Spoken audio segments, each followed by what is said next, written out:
is the likes of you who have the formal education now, combining with their wisdom, because they do have wisdom. They do have a lot of wisdom in business. So combining with them to see that you move to the next level. And it's happened all over the world. When I joined China Broadcasting, a lot of the people who were in our business were people who were passionate, just like our market women, in terms of selling, doing things in media, but they didn't have the formal education. So those of us who came with the formal education teamed up with them. And as they say, today, if you look at CNN, Cartoon Network, a lot of the things with the 24-hour sports like EPL, people take them for granted. But it was the passion of people who were in the field who really felt that news should not be news at 8 or news at 10. And a lot of these people didn't have school. My first boss was a newspaper vendor, Sydney. He used to tell me these stories. And he used to say, look, I sell newspapers from 6 a.m. to 6 p.m. every day. So why can't people watch news 6 a.m. to 6 p.m.? And those who were in the formal sector used to argue that it's not possible. But then our founding chairman, Ted Turner, said, this guy sells me newspapers at any time and I buy it. So why can't we do it? And that's how CNN's concept came up, cable news network, because people didn't even want it. Same thing when we're starting the Cartoon Network. People said, oh, it's only children who watch cartoons. And there was this guy who said, no, that's not true. I watch cartoons all the time. But these were people who did not have any serious education, but they had worked around the mill, working around people who thought they knew what they were doing. But then they found a leader in Tetena who was willing to change the status quo. So if you are willing to change the status quo, you can combine with somebody out there. You can hold the hand of that Makola woman or that Kumasi market woman or the whole market woman and say, look, you've been selling yam all these years. How do we turn it into something else to make it work? I think the Ghanaian woman has to play a more strategic and leadership role in those areas. Today we talk about our cocoa. The bulk of our cocoa farmers are women. So how do we take it from the farm to wherever we want to take it with the knowledge that Irene has acquired in mechanical or electrical engineering? That's the challenge. So it's the linkages and the ability of you here to also connect the dots. And you cannot only connect the dots with the likes of you. You also have to connect the dots with the women who have done it ahead of you or who are doing it or the ones who are here. And if you're able to connect those dots, you see a very, very big difference. There are serious challenges, some of them very cultural, but I believe in Ghana, we're doing much, much better than even other parts of Africa. But those challenges will not just go because the men will get up and suddenly say that, hey, we are giving the women a chance. Because at the end of the day, they also have to feed their families. At the end of the day, as you go up the curve, as you go up the bottle, it becomes very narrow. There can be only one CEO of Vodafone. There can be two. So why should It's your 1 more minute. Okay, why should the men step away and say we're going to give it to a woman? So what I would like to say is that the opportunities are there. We need to see more aggression. I think we need to see more dialogues like this. We need to have more role model women for the girl child, because if more children see that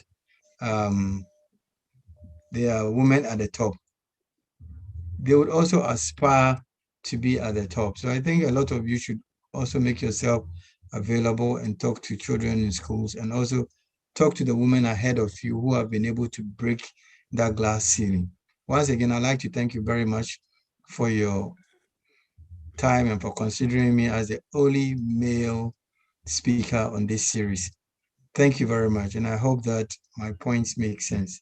Unfortunately, I'll have to leave because I have another engagement, and I did tell the organizers earlier, so I'll stay for about 5 minutes and then I will sign out. Thank you.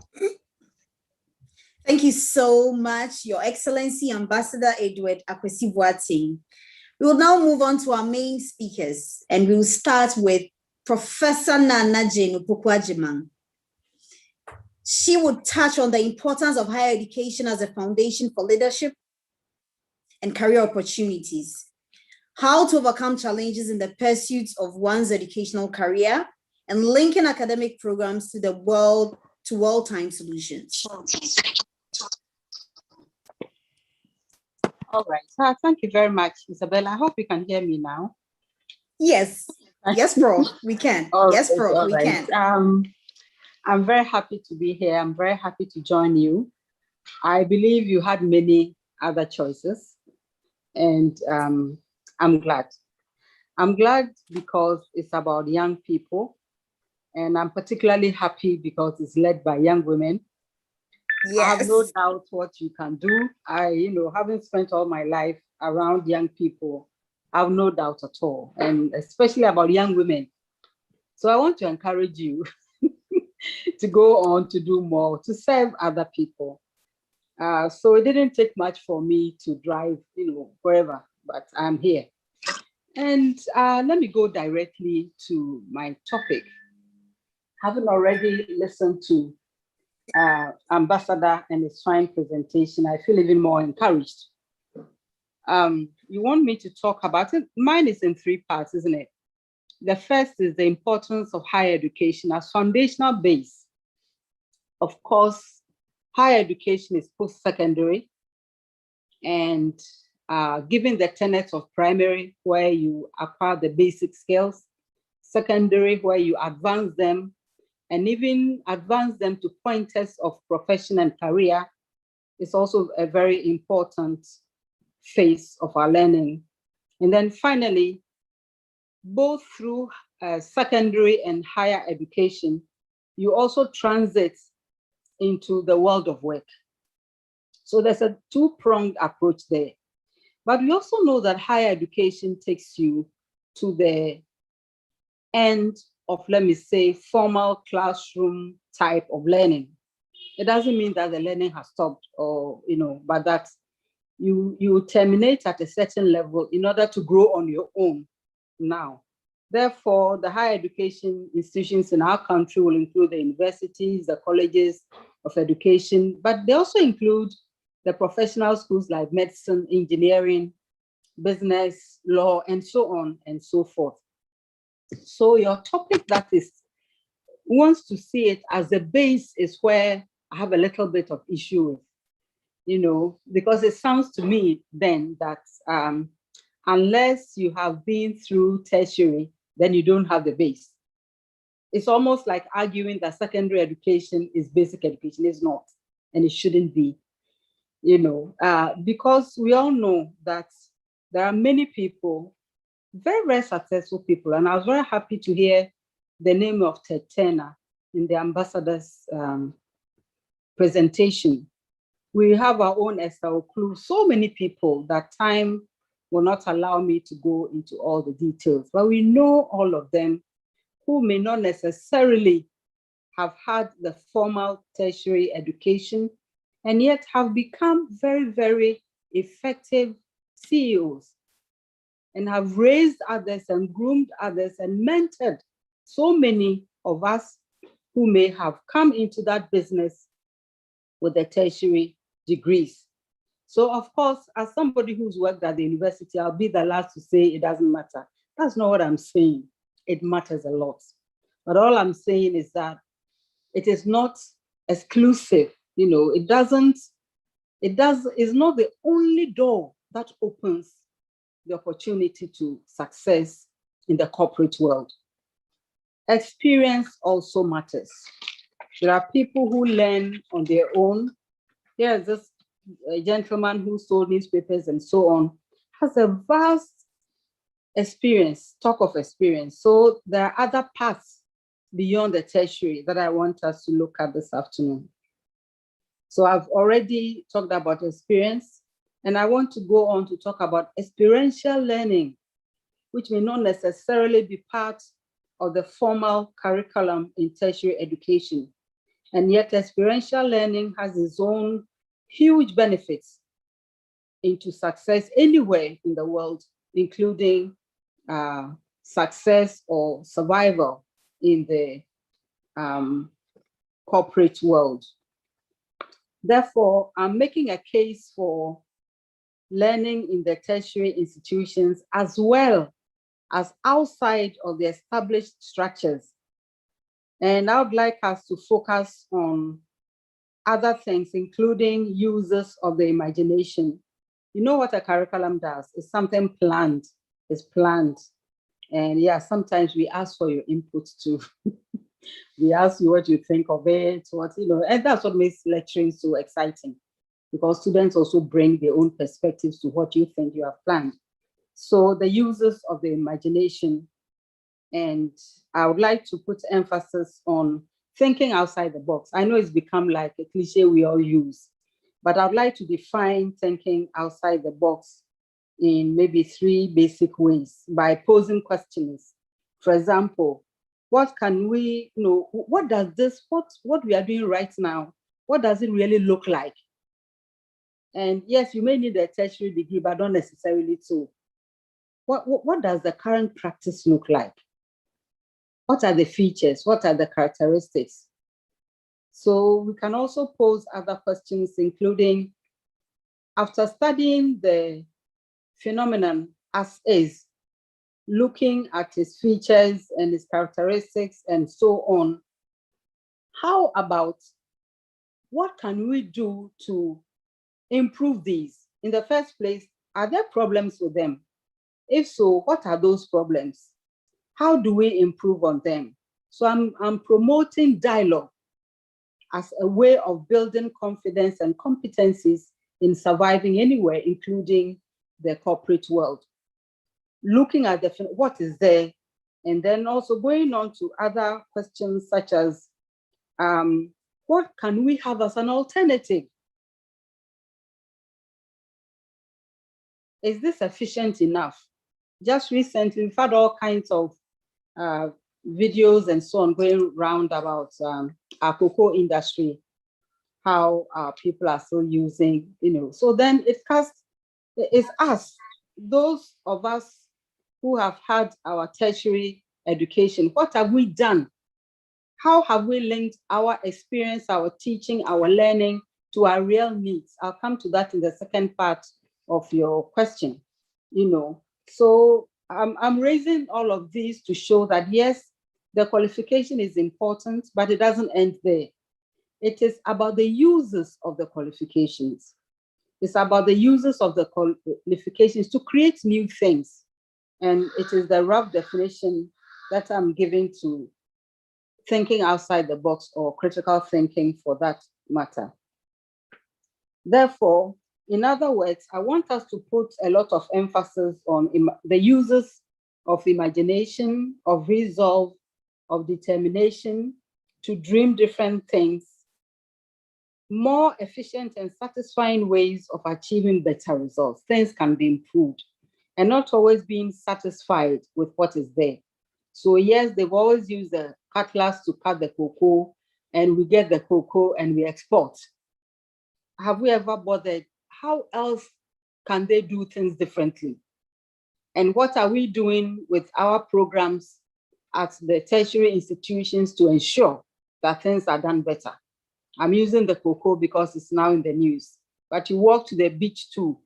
Or I just at dawn crossed the Volta. I was coming in from Karachi, and I see fishermen on the sea. Then I'm sorry, on the lake. And I asked myself, so for how long have they been fishing this way? And then I posed the, thinking about my presentation, just turning the questions in my own mind. Are we also waiting for someone else to come with a more efficient way? Or, so where are we in relation to these people who feed us? And Ambassador just talked about the women in the markets, always going for loans and always being behind, and generally, and always running into debt. What structure of finance should be imposed to support them to become so independent that they don't always need these loans? And perhaps through that, the business can move from the tabletop to something else. So these are some of the things I thought I wanted to bring to share. And then also, more importantly, not to be afraid to be mocked by those who fear change or by those who are too comfortable with the received knowledge. That is the way we've always done things. Yes, they have worked, but can things work better? Can we be more efficient? Can we spend more? Can we spend less time? Can it be less tedious? Can it be more efficient? Can we make more profit by this? And so on and so forth. And I think this is where we all come in, you and I. So I think, I have given a few thoughts on the importance of higher education. Higher education is very important, but higher education ought to be linked directly to the needs of society. And that brings me to, is that okay? Can I continue? Hello? Hello, Prof. I think you're, Prof. Yeah, yes, please, you're back. I can continue. Yes, please. Okay. Okay. So it takes me to the second area, which is linking academic programs into well-timed solutions. Very, very important. This is very, very important because it's part of a lecture series I'm preparing to give to the University of Cape Coast. And upon reflection, I'm questioning the way in which we have structured our programs. Okay, so that is something I can talk for a long time, but I know we don't have forever. So I'll just make very brief comments. Every so often, we have new programs in relation to whatever is trending, whatever is global. And I think that is useful, but perhaps we can do things differently. For example, why do we have universities? What is a university? Why do we have higher learning? What do we want to achieve from it? What is the rationale for the institution? And I believe very strongly, and it became even more apparent when I headed the Ministry of Education. And I had the time and the space to study more curricula than I had done in the past. At the university, I was able to do a bit of that, but mostly for the colleges of education that were all under us. But now coming out to look at the primary, to look at the private, the public, to look at all these programs being run, the so-called international schools. You have all kinds of schools in this country, especially in Accra, from based on different syllabi from different countries, so many things. It just led me to pose these questions. And so I became very interested in the national plan. I went back to see what has been the longest national plan we've had and how did that national plan link up with our development.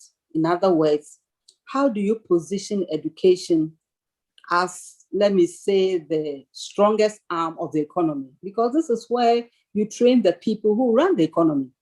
So the economy is not by itself, and the education is also somewhere there. You need to link them, and you can do that through a national plan.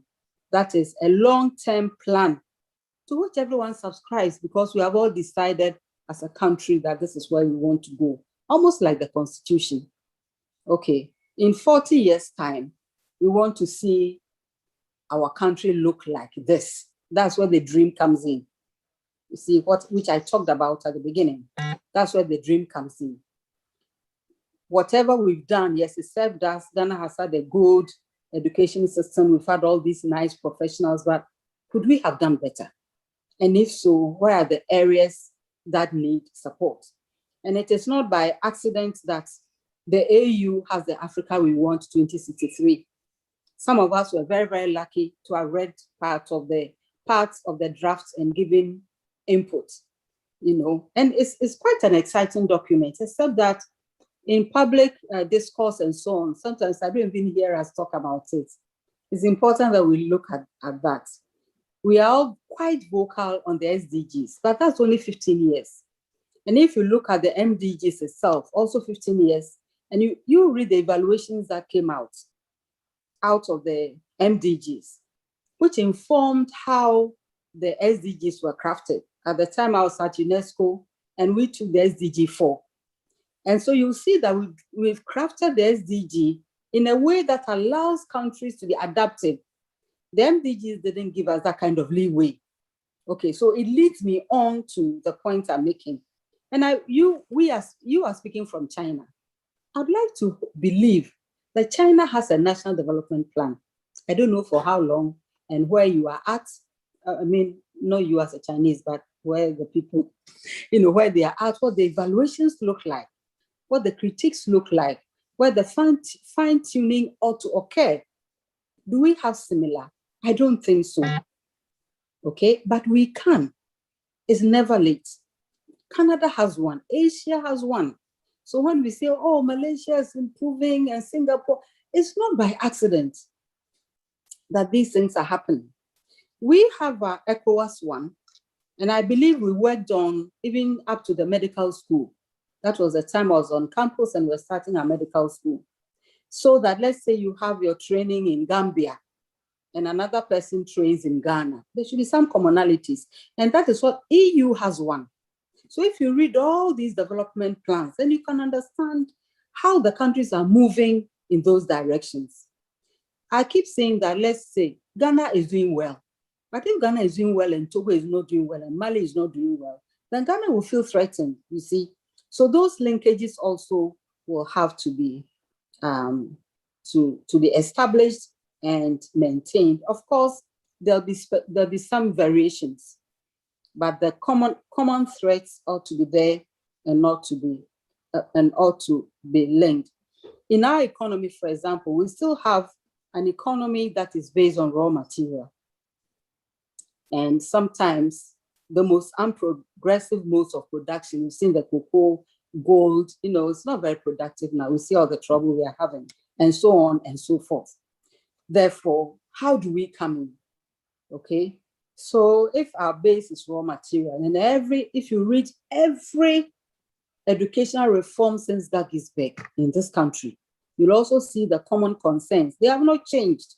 Nothing much has changed. And this is where you see where we can go right. Everyone focuses on technical education, but you and I also know that very few people choose technical education as a first choice. So you need to ask yourself, why is this the case? If this is where the government's need is, we have 1D, 1F. What type of people will be working in the factory?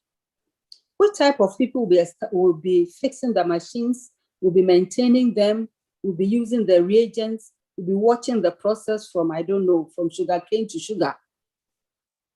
You see? So where are you training those people? So where should our emphasis be? Now, right now, going back to my earlier set of questions, what does it look like? It doesn't look good because it's not a first choice. And if you look at even the secondary technical schools, and you look at the performance of the technical students there, you will know. If you look at the state of our technical schools, you will know. If you look at the state of our former polytechnics, you would know. And that was why we created the links and raised the status of learning at the polytechnics to technical universities. Because you need a higher caliber of people to be working in those factories and becoming very efficient. Otherwise, you risk training people who will be doing work that machines are doing now. So it means that you'll be putting money into training people to become unemployed. And which government should do that? You see, so we are talking about we are still on our topic of relevance. So it's not so much about access and quality and so on, but they should be linked to relevance. It is the relevance that grounds the quality, because then you are making use of something that is helpful to your economy. Okay, so taking all of this into account, it means that you need to look at the technical skills. And how do you do it? What are the foundational subjects for technical education? It's science and math. Look at our performance in science and math. Just go to WAEC. I did that. I traced it from the 60s. We did a fine chart and we saw where the issues were. The average child is afraid of math. And yet you grow up to realize that, oh, but this is a subject that is so much fun.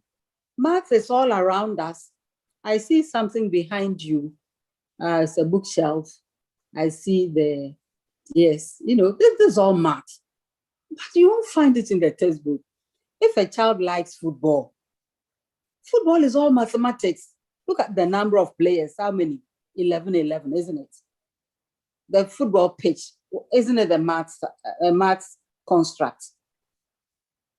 It's a rectangle, isn't it? The football itself, what's the shape? All of these are there. And if you can just bring it close to the classroom and get the child's interest, all the myths about mathematics will disappear. So we cannot say that, oh, math is for a few people. Which few people? How do you determine those few people? And I used to argue at the ministry that, listen, if you are saying that it's for a few people and it's not for all of us, then why do you make the subject compulsory? You make it compulsory because it's necessary. You make it compulsory because it is relevant. You make it compulsory because it can be studied. And if it can be studied, why is everybody failing? It means there's a problem somewhere. So you go back to my early set of questions. There is a problem. This is not working properly. Where is the issue? How come in school A, they pass, and in school B, nobody passes? So again, maybe at some point, I'll share with you all the interventions that we made in order to ensure that we are raising this quality. So you don't, they don't send you to the technical department because you are not good in science. And the irony is that this is the place you need the science most. So in the end, you can tell that we are not going to get the results we are looking for because the building blocks themselves need questioning. We need to rethink the whole issue. We need to be a bit more imaginative about what we are doing. And more importantly, is to rebrand it so that it's no longer a place you go to because you couldn't go elsewhere. Sometimes just watch our language. Oh, those who couldn't go to secondary school can learn practical jobs. Says who? Who says when you are learning something practical, your brains too are not at work? You see? So there are so many things that we need to look at in terms of making specific academic programs. The programs will be specific to your needs as a country. They'll be specific to your needs as the dream you have for your country, to which everybody has agreed.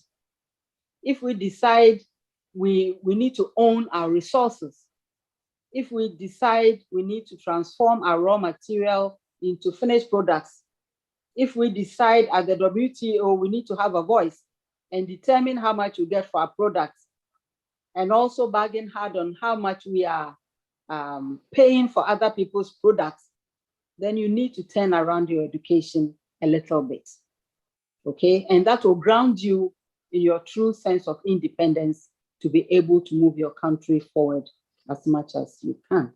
How much time do I have left? You have about 10 more minutes. Wonderful. 10 minutes. Okay. Now, the third one, how to overcome challenges. Interesting, isn't it? In pursuit of one's academic career. Educational career, yeah. I always look at the word challenge. And again, I like to turn things around. What have been the successes? You see, having attended so many conferences, one of the things that I observed was every time you come out of the Africa panel, you feel so depressed.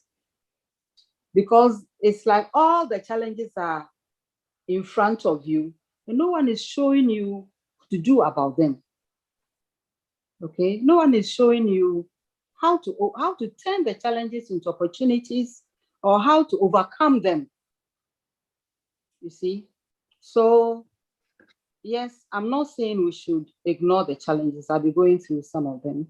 But I also want us to know that, yes, the challenges will be there, but the challenges are also meant to be confronted, and the challenges need not stop us. The challenges may not be the same regarding your gender. You know what I'm talking about. You know, you talk Yes. about harsh criticism, my looks. What has it got to do with anything? Of all the things I've achieved in my life, that's how I was introduced. And I've made a note and I'm going to share it with my daughter this evening. I said, Marsh, can you imagine? You see, so that's a challenge for you. That's a challenge. And no male will be introduced that way, ever. See, anyway, let's go on. So there'll be biases. You know, educational career as what? As a lecturer, as a consultant, as, you know, in different ways. It means you really need to stay long enough to rise to the top. And there are so many things that will stop you. Sometimes it will be simple lack of opportunity. Okay? You just never had a chance. So that is out. And even when you have a chance, there'll be things stopping you. You know, they believe that, oh, bright women are not beautiful. So what? What are we supposed to do? Have plastic surgery? Yes. Probably. No, let me go on. I'm just teasing you. So sometimes the environment can be harsh, okay? And competition is also tough. Sometimes your role as a woman can't stand in the way. Sometimes the issue of money can't stand in the way. And then also the issue of opportunity. So to turn these things around, I feel that we need to work on our confidence, on our determination to succeed. And I like the point Ambassador made about others have gone through more harsh challenges than we ever can. We can learn from them. Okay, we can learn from them. We can learn to defend them. Just recently, there was a certain post going around the social media when Angela Merkel, Chancellor Merkel retired. I don't know if you saw it, and there was applause for her. And there was all this thing about how she lives simply and so on and so forth. And I said, in this country, they would have made your hair the issue. Are we serious? So you see, we need to determine where we want to go and what we think is important. Okay, so they are not new. We have our forebears. The ambassador mentioned some of them. When Yasantua decided to fight for the country, I don't think she was interested in her looks. She was determined. She saw something wrong and she went there to correct it. And today we are all free, you see. And the first female to get into parliament on her own steam in the 50s is a lady called Mabel Davdankwa. I was so enamored with her. It's one of my finished products. I wanted to do a book on her. I have about 3 articles on her already published. So I kept asking myself, in the early 50s, what was it like? If today we are complaining and screaming and yelling, what was it like for her? I was very lucky in my research to locate the family. I know she's passed and got a few pictures and so on. But now so many people who did beautiful things are still alive. We can find out what their results were, and then others can learn from them. So yes, our history is full of triumphant women, even in the army. Look at the history of the Dahomey in the Amazons, even in the army, okay? In industry, everywhere, healing, name it. And I don't think that they got there without challenges. They did, and I believe they still do. Okay, so all these triumphant women are worthy of being celebrated, and let us not put unnecessary challenges in their path to make them feel less confident. We need to feel confident. We need to see what we are doing is helping other people. It is morally right. It is legally right. That is where it should stop. And let us not bring extraneous things that will rather demoralize them. Then we can sit back and say, we don't find the women. Why are you going to find them? Okay. So I think that there are people who fought for what they've become. And so can all of us. we have their examples to learn from. We have their sense of determination, their conviction for a better future for their nations, a more just nation, people grounded in the faith and in the belief that they can solve their problems. We have all these examples of women in every sphere of life in our country. We are very, very blessed indeed. Even if she's a small scale trader in the market, you'll be surprised how many younger people she has mentored in that market, also to be able to stand on their own. So these are all examples that we can all learn from. The challenges will be there, new ones will come, and yes, some will be cultural, some will be historical. I think a lot of them are historical, especially in education. And this is how I wind up my presentation. If you have any doubts, look at the history of education in this country. And I'm not talking about traditional education, which every people have all the time. I'm talking about the so-called formal style classroom type education that came through the castles. It came for the boys. It didn't come for the girls. And I remember in my earlier research on that part of education, I asked myself, so what did the girls do? Then I found they were doing knitting and learning to be ladies. I'm not saying it's bad to learn to knit or it's bad to be a lady, however defined. But I asked myself, is that all they could? Who determined that that was all they needed to do, or that was the path in which they needed to be? So they needed to look nice and so on. And then later on, it's like they are supposed to be groomed as good wives for the boys who had been to school and now had the positions. And if you extend it, look at the history. I don't know if you ever went to university, or those of you who went to universities in Ghana, look at the history. In my own University of Cape Coast, there was only one women's hall of residence called Adeshi Hall. It was the smallest.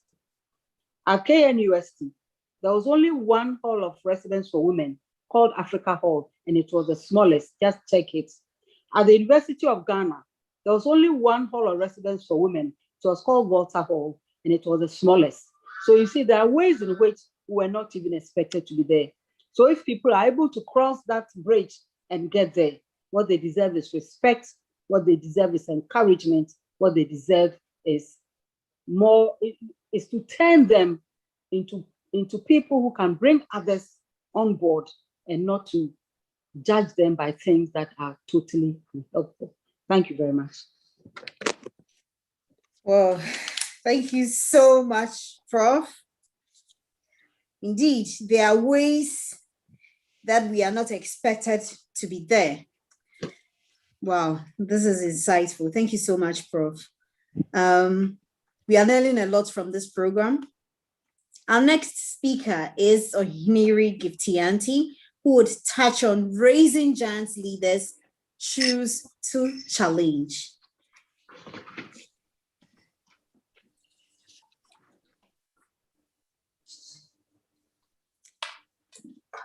Ohiniri, please, you can take the floor. Oh, hi. All right. Thank you for the opportunity. And I salute Prof for wonderful delivery. I mean, I've learned a lot, from history to academics and everything. And I'm supposed to talk about raising giant leaders, choose to challenge. And I believe choose to challenge was a theme for International Women's Day this year. I was given an academic topic initially, and I told Irene that I'm not an academician. I don't do academic talk. I'm an inspirational and motivational speaker. So if you want me to be on, that is the area I like to focus on. And that brings me to what I want to start my presentation with. Women are giants, irrespective of where we find ourselves. We are leaders. We are great. We are achievers. We have the potential, irrespective of where we find ourselves. The problem has always been, as Prof ended, that we were made to feel we are not expected to be there. We are not expected to put ourselves forward for certain position. We are not supposed to be in certain spaces. We are not supposed to speak on certain topics. We are not supposed to venture into certain areas. And so we're called into submission. talk about the Bible, the Quran, our tradition, everything possible you can think of was used to actually keep us, quote unquote, in bondage. And I thank God that I find myself in a position right now in this time of history where I'm in the midst of tradition, I'm in the midst of education, I'm in the midst of politics, I'm in the midst of journalism, I'm in the midst of feminism, women empowerment. I have it all, and I've taken the trouble to learn bits and pieces. I don't learn it all. I don't have it all. I don't know it all, but I've learned bits and pieces. Women, we were born as giants. If you want us to go to the Bible, if you want us to talk about what the Quran says about women, you'll be amazed. But again, either because we feel that, well, learning and trying to research to what end, because you will not be allowed to put it to good use. And so we don't make an effort to learn about it. I'm a storyteller, so let me tell you the story. I grew up in an era, in an area, and in a family that I didn't see great, quote unquote, giant women, because of then my understanding of who a giant is, who a great person is, who a prominent person, who an achiever was. And so I didn't see that. I only I know the history of my great grandmother, who was a farmer, my maternal grandmother, who was a fishmonger, and so on and so forth. I didn't see my own siblings of 8. I saw one of them, the first one, as a manager. My sisters, none of them went that far. And until recently, I am, among my siblings, I'm the only female who has a master's degree. Do you get it? And so, quote unquote, I didn't see that greatness, around me. But my father, who was a proud Achim man, Gold Coast born, 1916, Presbyterian trained, and police officer, Gold Coast trained police officer, and who believed in everything, Ghanaian and nationalism and patriotism, believed so much in me and would push me and encourage me to dare to dream and to be anything and everything I want to be. My mother, on the other hand, was a secondhand clothes seller. She never went to, well, she was a trader, let me put it, because she was doing it big time. She never went to school. She was not educated. She couldn't even remember when she was born. She wouldn't remember when she even got married. To be on the lighter side, we used to laugh at, she would tell you that when she got married, she hadn't even braided her hair. And in those days, you have to be 18 and above to braid your hair. So then we'll put it that she was very young when she got married. And so she didn't believe in education of the girl child. My mother thought that as a woman, you need to work hard, learn a trade or a skill, do some business, marry, have children. And so some of us, especially me, was seen as a rebel, insisting, I want to go to school, I want to do this, I want to do that. It seemed out of, the world for her, because education was not a priority. She believed in educating the boy child. But my father believed in me and did everything. And those who have, listened to my story would tell me, I tell the story how he even had to become, a security man, at a point, just to raise money to take care of me. My father was the first person to speak the word greatness into my life and to tell me that, listen, you will be great one day, Nana. And Nana, Prof, I'm also Nana. So, it's just that, Nana, you'll be great one day. Don't worry about it. Don't be afraid. And this is because I had gone to look for admission at KNUST for land economy. I didn't get it. All my friends in my area where I grew up had admission to universities. I didn't get it. And so I was broken. And to me, university at that time was everything. And I even got sick and I was admitted at a hospital. And my father came to me and I was crying and I was saying, I'm sorry, I've become a failure, and I disappointed him. And my father looked at me in the face and said, don't worry, Nana, you will be great one day. Don't forget that. And he stayed with me and pumped this into my head. till he died when I was 35, in 2005. Then it had been the beginning of my climb. And even that, he took it to the hospital, he was so proud of it. I didn't have that. And I've had people asking me that somebody who was raised by a father, how come you are now a feminist? How come you are so much into gender activism and women empowerment? And it is because I did not have that. And so when I have found myself in a place like this, like Prof said, when she was adored during the elections, when she was, chosen as the vice president, saying that her nomination or her appointment or her being there, it's a way of opening doors for many more women. I saw it as a way of me being a voice for many more women, young women, women my age group, women even older than me, who do not have that image of a great woman, a great leader in their space, to believe in themselves that they can also be great. My father, I don't know what he saw in me, but believed that I could do it. And that gingered me on. And so today, everything I do, I remember that my dad says, I will be great. And I tell people I don't seek fame, I seek greatness. And greatness is by impacting lives, it's by raising giants, it's by giving power, a platform, a shoulder to other women to stand on, to see further than you can see, by cheering them on. I mean, building their confidence, letting them know that they are worthy, urging them on to add a value to themselves. I went to do my master's because one amazing woman, may she rest in peace, Mrs. Eva Loco once said to me, Gifty, you are a lazy intellectual. She said to me, I'm a lazy intellectual. And it challenged me to go back to school, to actually go and do my master's and get my master's degree. And I haven't regretted. And I know if she were alive, she would be pushing me, go for your MPhil, go do this, do that. But we raise giants by being example. We raise giants by telling our stories, our true stories, not the stories of you can do it. Look at me, I have done it. But letting them know that it's not an easy path.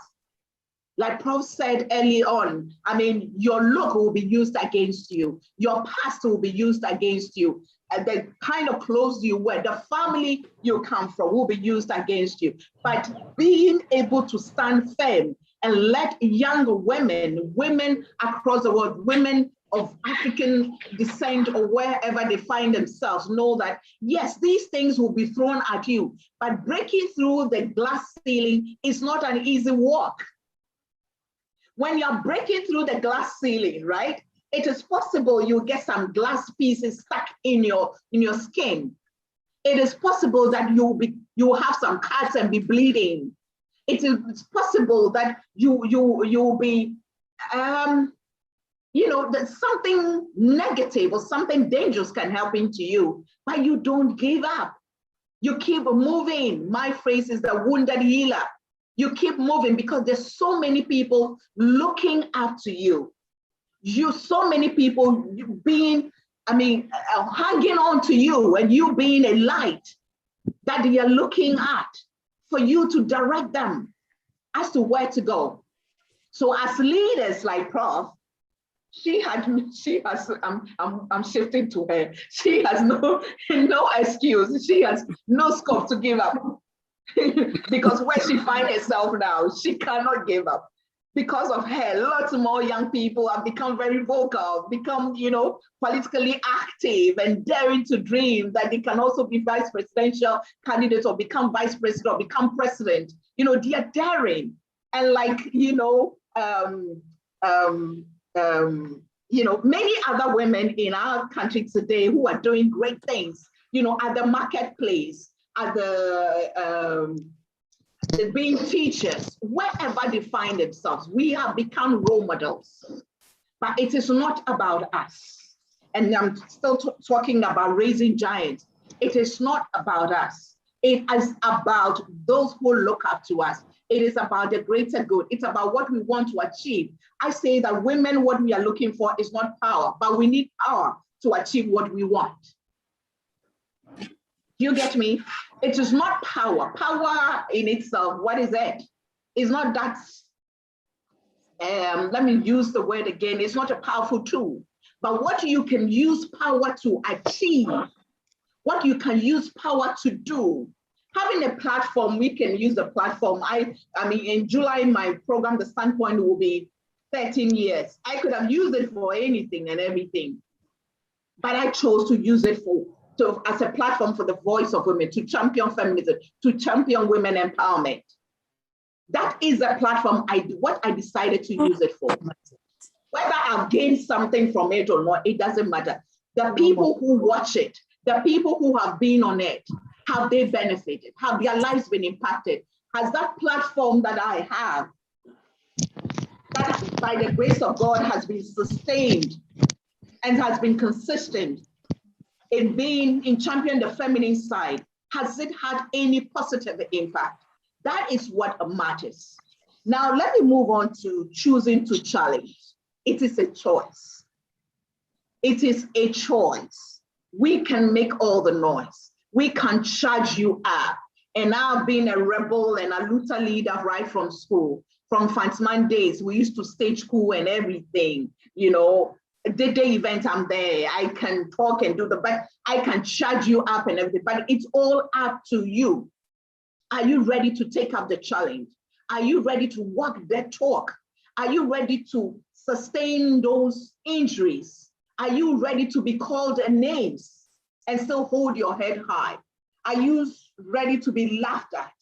Are you ready to be ridiculed when you find yourself at the table? Do you have what it takes to sit at the table? When you finally get to the table, when you're talking, can you talk? You know, Prof is on here and we saw the dynamics, how things change. As a vice presidential candidate, her language, what she brought to the table, she wasn't the normal politician that we saw. She wasn't talking like what we had seen for many years. So some say, oh, she was so soft-spoken and she was not hitting hard, but her message, her presence, her demeanor, her approach made inroads. Many young people formed groups on social media and what have you to support her, to call themselves, we had the babes for Nana, you know, on social media and all. She made, and she chose to be there. I'm sure Prof knew what was going to be thrown at her. When I decided to venture into what I am doing now, I knew it will come. I knew my past would be thrown at me. I knew people were going to tell me that I was not married, I didn't have a child. All those things were going to be thrown at me. And don't worry, I haven't reached, even now that I'm married and have a child, they say that, oh, I have only one. You know, I must hurry and have more children. People watch too much TV. And so they think that I must have a son because I'm married to a chief. Listen, you will hear all sorts of everything and anything possible will be thrown at you. But are you ready to take up the challenge? Do you know what you are? Are you passionate enough? Do you believe in your cause? Do you believe in your cause? And greatness is not about you being on TV or being invited to go and speak at places. And no, that's not it. But wherever you find yourself, wherever you find, and when I became, you know, a traditional person, there's so many things I learned about our history, about our culture, about our tradition. In March, I did a whole program, about 8 programs, like March and April, on Ghanaian cultures and traditions. And I was amazed. And lots of people were educated about the people of the Ghas, the history of the Ghana. Apparently, in the history of Ghas, there was a woman who dared to succeed her husband. And you know, Ghas are patrilineal. They are not, so women don't succeed, you know, thrones. But there was a woman who was married to a chief, whose son was too young at the time the husband died, and she ascended the throne and she ruled. She faced so many difficulties, and in the end, she was demonized. When you come to the people of Doma, the same thing, the history.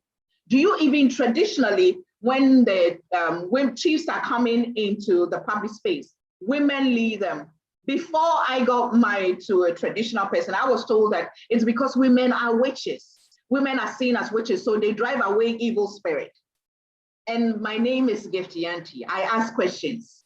I was raised to ask questions, not to take things line, hook, and sinker. So I went fishing and asking questions. And you know what the history is?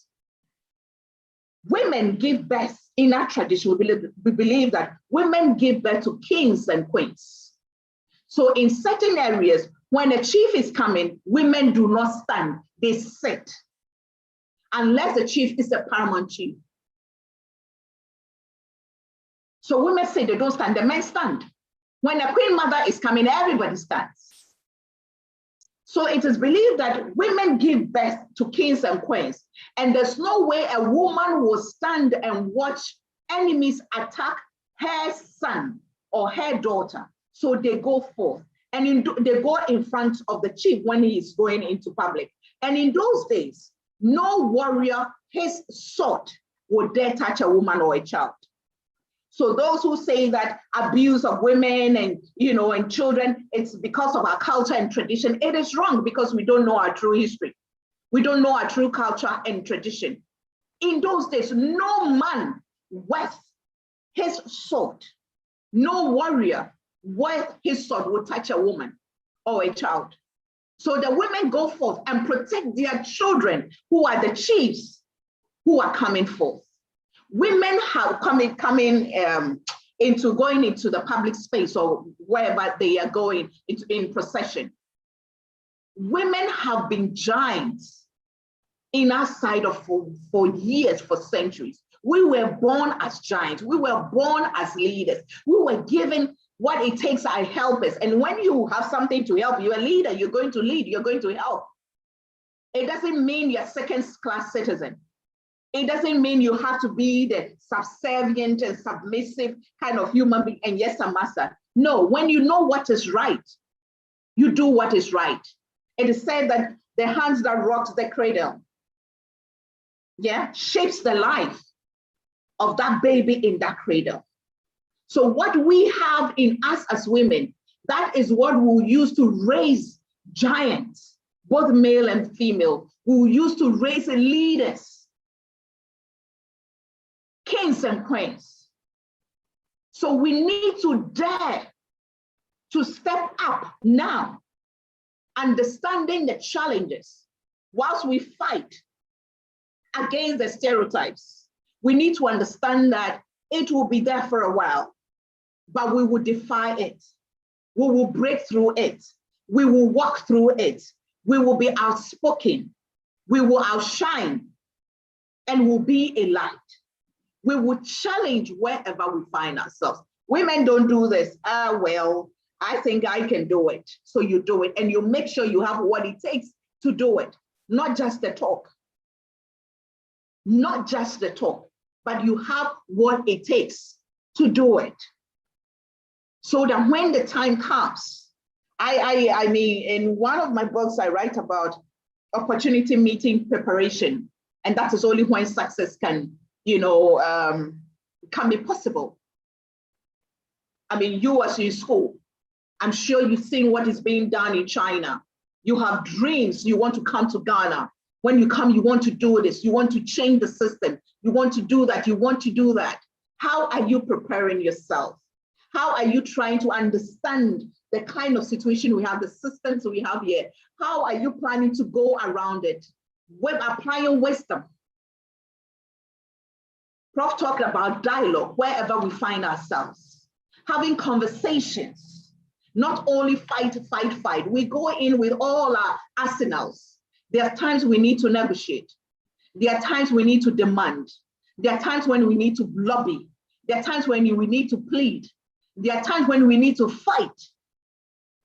We need to be smart in these areas. We need to be intelligent academically. And we need to be street intelligent. We need to be traditionally intelligent. We need to be culturally intelligent so that wherever we find ourselves, we can make the impact.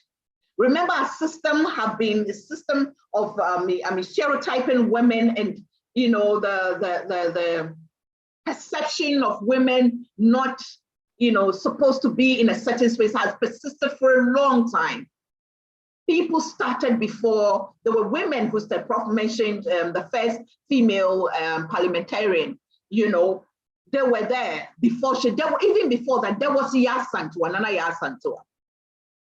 And then others came. Then we had Prof's generation. Then after generation, we had the Angela Dramines. And then we had my generation. And then young generations are coming up. There'll be other generations as well. We all stand on the shoulders of giants. We can't disregard those who have come before us. There's something to learn from them. And there's something that we can learn from the next generation. If we really want to make an impact, if we really want to raise giant leaders, if we really want to challenge the status quo and choose to challenge, we need to have conversations, frank and candid conversations. Where we are wrong, where we failed, we admit where we failed. Where we make the mistakes, so we talk about it and leave it to the next generation to learn from it and do better than us. It is not a competition. If we are going to raise giant leaders and choose to challenge, we need to understand that we are here to support each other, not to compete with each other, not to challenge each other, not to fight each other.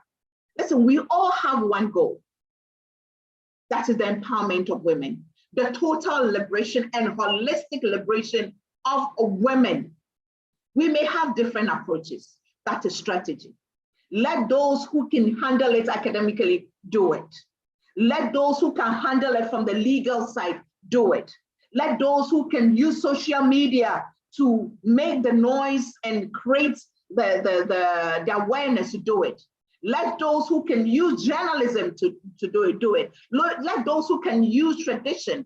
We need to bring all our arsenals together. What we have, what it will take for us to achieve that one goal of holistic empowerment and liberation of women. How many minutes do I have? Oh, I exhausted my time. Okay, I can hear you, Isabella. I'm sorry. You have about 11 more minutes. You have some time. Okay. 11 more minutes. Okay. 11 more minutes. Okay. So for me, this is it. This is a time for us to rise up. People have done enough. They have shown us the way. We may not have them in our own families. As I told you from my history, I didn't see a giant in I didn't see a very educated, highly educated woman in my family. I didn't see a very outspoken woman. And trust me, when I started this work, I had a lot of challenges, you know, because, you know, family members, and you are disgracing the family, and you're doing this, and you're doing that. Calm down. But I had one hard man who had told me that, listen, you can achieve anything. You can have, you know, make an impact. And I had my tribe of women who believed in me, who cheered me on, who corrected me when I made the mistakes, when I said things that this one doesn't go right. Until today, I have younger generation of feminists who can come into my inbox and, Auntie Gifty, as for this one, we disagree. You should have put it this way. And that there are things that I do not believe in as a feminist. There are causes that I do not believe in. And they'll come and say, okay, if you do not believe in that one, just shut up, don't say anything. Don't come and put sand in our, you know, in our gari. Let us fight it the way we can fight it. And then you will fight it the way or where you want to fight it. That is how we do it. There must be that tribe of sisterhood. There must be that tribe of female support and encouragers and cheerleaders. We must not use what we have to lord it over those who cannot be where we are. There are people who believe in our causes, but will, for whatever reason, do not have that strength, do not have that ability that courage to be at the forefront. So they may reach out to us behind the scenes. We must not neglect them. Every life matters. Every woman matters. How women see things. It's about education. It's about giving them information. It's about giving them the choices. It shouldn't be my way or your way. It's about how you can use your way to get what we are looking for. So yes, I believe we're born giants. I believe that as women, we are giants, we are leaders. But we need to choose. We need to make that deliberate effort. We need to make that concerted effort. We need to take that bold step to make that challenge possible. Otherwise, we'll have one step forward, two steps back. When in the areas we all can support one person, when it comes to politics, when it comes to religion, we all can't, but how we disagree matters. It matters a lot. It matters a lot. And I make deliberate, when you come on my social media platform or page, irrespective of what that woman has done, if you come and disrespect that person on my wall, I will block you. If you are my Facebook friend and I see that you have written something to disrespect another woman, especially women who I know have made an impact, whose shoes I'm not even anywhere close to wearing, I will block you. I am that crazy. Because I want to be deliberate about it. I want to be conscious about it in this journey of raising giants, in this journey of urging people on to choose to challenge abuse. You know, I'm on a platform that is for that supports survivors of domestic abuse.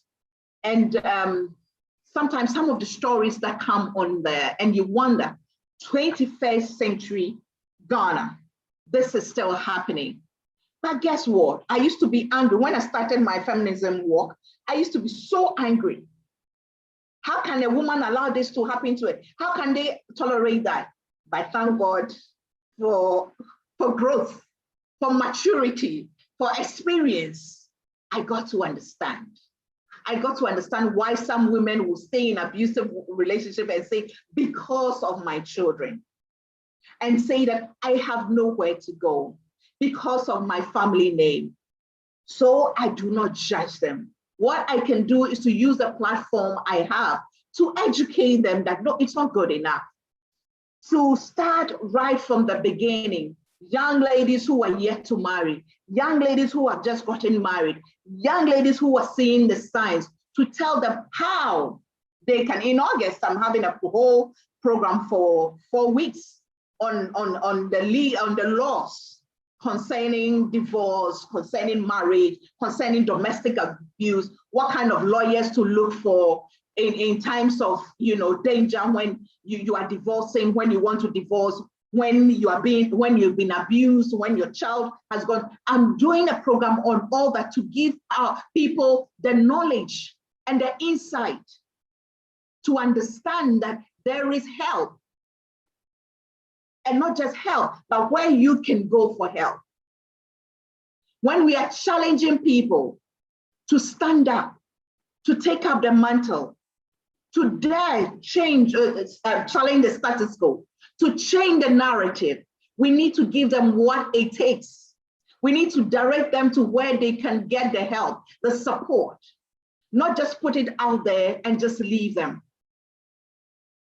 So you young ladies and women watching us have your work quite cut out for you. You are coming out. You'll be coming back, hopefully coming back to Ghana to help us develop this country, to help women take up our places, to make the impact politically, to let politicians know that, yeah, women, we have 51 plus. And if we all come together to say that this is not what we want, this is not what we want.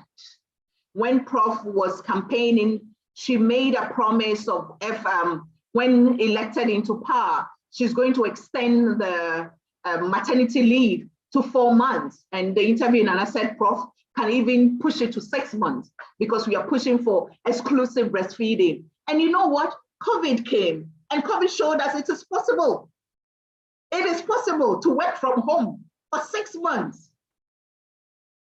It is possible. There are companies now, since last year, March or April, when we had the lockdown, who are still working from home. It's been over a year. All we need is to put the structures in place. All we need is to make this system work. And it is possible for us to push for exclusive breastfeeding, which is so much, I mean, it's so important because I'm a newborn champion. It is possible for us to do it. But employers will use, okay, what's she going to do? We haven't done that as an excuse. But there are areas where you can work from home. So yes, as for giants, we need to raise them. And we are raised them. And they have been raised. And some of us are being raised. And more people will be raised. But we need to challenge the status quo. We need to choose to challenge. And choosing is not easy. It's not going to be easy. It's not going to be a child's walk. I go back to how I started. Things will be thrown at you. Be ready. Things will be said about you. Be ready. And let me end with this, straight back to my father. When I started coming on TV and I was laughed at, my first appearance, I was described as beautiful enough to decorate the set, but not intelligent enough to be part of the show. I went home crying. I said, I won't go back. My father said to me, Nana, the best form of revenge is to succeed. The best form of revenge is to succeed. Fighting and throwing back debt and, you know, seeking for revenge or whatever it is. As we say in our local parlance, agronithem, prove yourself, add value to yourself, empower yourself, educate yourself, and prove that it is possible. And another thing he did with me was to take me to a funeral one day. And the person we knew very well had been laid in state. And he said to me, he was going to go round with me, go past the body with me, and I should pay attention to what people would say around the coffin and when we get out. Around it, people were crying, saying all sorts of things. And it was so emotional, as if they would even want to go with this dead person to his grave. When we stepped out, I heard things like, who did his dressing? What kind of suit did they put? The makeup was not, the embalmment was not, I didn't think he changed. I don't think they preserved him well. Or in the coffin, even a dead body, people had things to say, including the coffin itself. So know that as you are coming out, as giants, as leaders, as people seeking greatness, there's something in you that will be attacked. Sometimes some of the things, the reason you are being attacked, you may not understand, but the people attacking you see your greatness. They see the future in you. They see something in you that you yourself don't see. No other person sees it. I do something with my staff. I have a small staff where we write what we see, how we see each other, how we performed it. We read in anonymous. We write it and we put it in a bowl, and then we pick it and you read it. And some of them, you know, it's amazing. You don't realize that this is what you're doing. Especially sometimes it's about me. You know, they're all ready to write about me and say things about how they see about me. But they don't see, I mean, you may not see it, but there's some greatness in you. You have some great potential. You are a giant. You are a giant waiting to take on the world, waiting to shine wherever you find yourself. So do not ever give up on yourself. Dare to choose to challenge, dare to stand up, dare to stand out, dare to be a leader, dare to be a giant wherever you find yourself. I wish you well, and I'm praying with you. I'm cheering you on, and I know that you are going to make us proud wherever you find yourself, and Ghana is going to be the better off. Ghana is going to be the beneficiary. Ghana is going to be the most beautiful place to be, because you are all coming in to join this fight of empowerment, this fight of raising giants, and this fight of choosing to challenge the status quo. Thank you very much, and God bless you. Thank you so much. Please, can everyone hear me? Ahineri, please, can you hear me? Yes, I can hear you. Okay, we are having a lot of technical challenges because we exceeded the number of people who can join. Apparently, there are lots of people trying to join. Yes. And we're even having difficulty getting Miss Patricia Obonai on the platform because we have exceeded, thank you so much. So I'll touch on a few points that Ohineri touched on. Such a brilliant delivery. Don't seek fame, seek greatness. That is very deep. Breaking through the glass ceiling is not an easy walk. We cannot discard those who have come before us. So these are points that we really, really need to take note of. Technical team, please have Mrs. Patricia Bonai joined us. They're still having challenges. There are so many people trying to log on this platform. She been able to join us? Yes, I'm on now. Yeah. Okay. So thank you so much once again, Ohineri Giftianti. We will now invite Ms. Patricia Bonai, who will touch on her journey, battles, what it takes to become a leader, and the importance of higher education. Also, how to embrace digital tools and their usefulness to adapt to digital eruption of the Ghanaian economy. So, Madam, please, you can take the floor. Good morning, good afternoon, good evening to everyone. And let me pay a special salute to Ohineri. I admire her so much, and it's a delight to meet her on this call. Thank you so much, everyone, for this invitation. I value what time it is in China by now, and I can imagine that this is important for you. So I will make it as interactive as possible. Please ask your questions. I think it's through the questions and answers that you will learn more. So let me start with my career. I'm told you want to hear about my journey. So I'll share my journey, and I think we will get great lessons from my experience. We learn a lot from people's stories. So let me start. I come from a family of 4 girls from my mother's side, and we all grew up in the city in Accra. Come from a very average family, but my father was the chief, and so he had many other wives, and so I was really raised by my mother, including my sisters were all raised by my mother. I'm a twin, we're the first of the set, and then there's the other sisters who come after us. Now, the reason why I'm sharing this with you is I am a science student. My twin sister is a social science student. She was a social science student. The one after us read psychology, and the last one is an accountant. We had a family that allowed us to pursue what we thought was best for us. My mother was in banking, and like I said, my father was in engineering, civil and stuff. So it was more what you could do is what they allowed you to do. They were never imposing. And that's probably something that you should take away as upcoming leaders and parents to be, please allow your kids to be what they want to be, because the world is changing at such a fast pace that you can't afford to box them into the jobs of the past. So I went to Bishop Auer School, for those who know Ghana. and then went to St. Joseph's Secondary School in Akwitia, an all-girls school.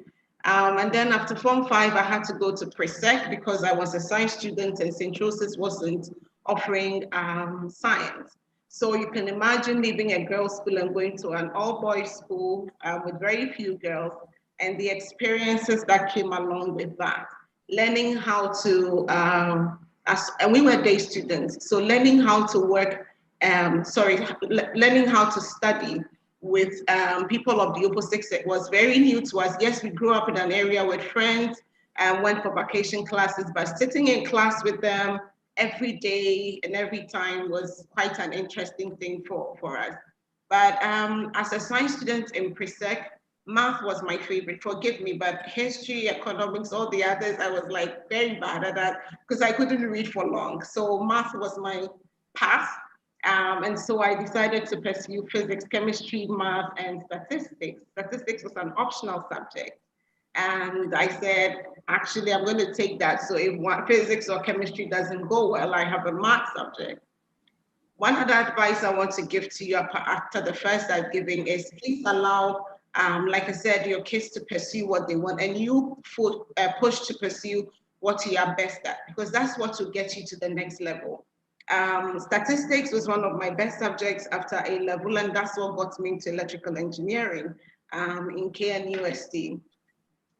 Because my father was was into construction, civil works, for me it was let's follow daddy's path. Until I met a friend who said to me, why do you want to go and do civil? You said you don't like reading. You have to learn biology, you have to read about the soil and everything like that. And you won't believe it, I went to my mother's room, I picked my application form, put a line through it, and changed from civil to electrical. And just like that. And that's what took me to electrical engineering for 4 years in KNUST.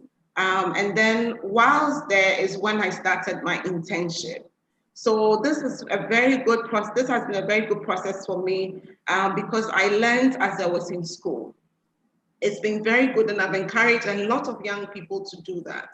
In fact, my first internship was with a radio mechanic by the roadside in Latapi Okoshi, because I had been told, don't waste your vacation.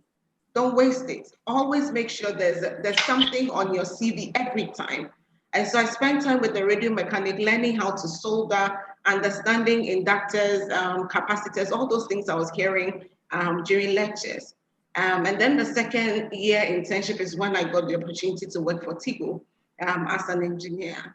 And then that was my journey. I started as an engineer, worked through school, and then I think right after national service, I got a letter from the company saying, we want you to work for us.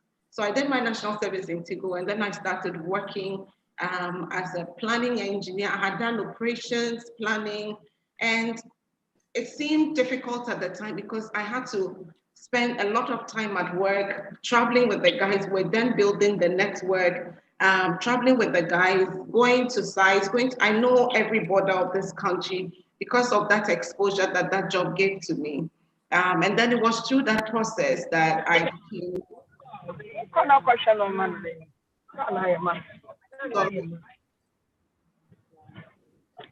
Can I go on?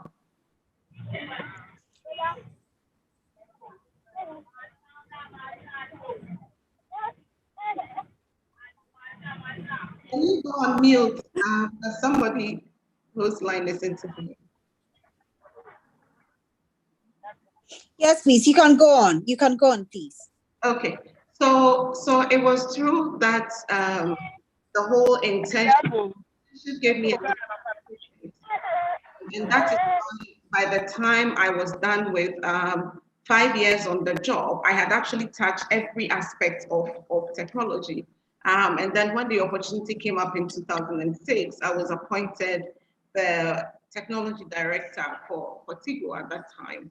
I was in that role for 4.5 years, and then the Vodafone call came. For me, the learning in that process was there were not a number of people who were equally qualified for the job. And I believe that the sacrifice, the experience, and definitely God influenced the opportunity to lead as the first female technology director in Ghana. And also across all the Millicom operations, I was going to be the first. And it puts quite a responsibility on me, but I didn't feel it until I went to work for Vodafone. And Vodafone is a big brand. And so again, changing roles, one of the things that struck me, I got a number of friends saying, why are you moving from a technology director to another technology director? For me, anytime I've had to change jobs, it's been because I want to I want to learn. I want to make sure whichever role I'm moving to is different from the first. The difference between my technology job in Tigo and Vodafone was the fact that Vodafone was a much big, okay, they designed differently. They did more on enterprise and they did more on fixed, the cable, broadband cable in the home. So for me, yes, it was like a lateral movement, but there was something new to learn. And this is important for you as you come out of school and as you move into job roles. Sometimes we're very particular, too particular about the next offer, the job offer on the table, as long as it adds value to you, as long as you begin to learn something. Please seize the opportunity. It will make you better than you were on your previous job. And you'll see that in my journey as I talk through it. So again, I moved to Vodafone, technology director for 5 years. And then I got bored and I said to my boss, I need to move on. Now, what are my options? To move to the top two into a more technology role, or to move into commercial roles and then into more administrative roles. And I put together my development plan. This is very, very important. You own your development. Don't say your company owes you growth. You own your development. It's very, very important that you put together where you see yourself getting. You may not see everything. I never saw myself CEO. I knew I wanted something big, but I didn't think that a technology director would become CEO. But once I wrote down what it would take, I presented it to my boss, and one of them meant that I had to lead technology. Now, this is something I have done for close to, God knows, 18, 19 years of my life. To move out of it was a big decision. But if you want to take a step, if you want to venture out there, then as Henry said, you have to dare. And so I dared. And I said to my boss, yes, I will go into a commercial role. I'll take a marketing role. And she said, you own the full P&L. So I'll give you a consumer fixed business, the broadband business. You own the revenue, the sales, everything. And this is the target that I want you to achieve. Now, that was crazy.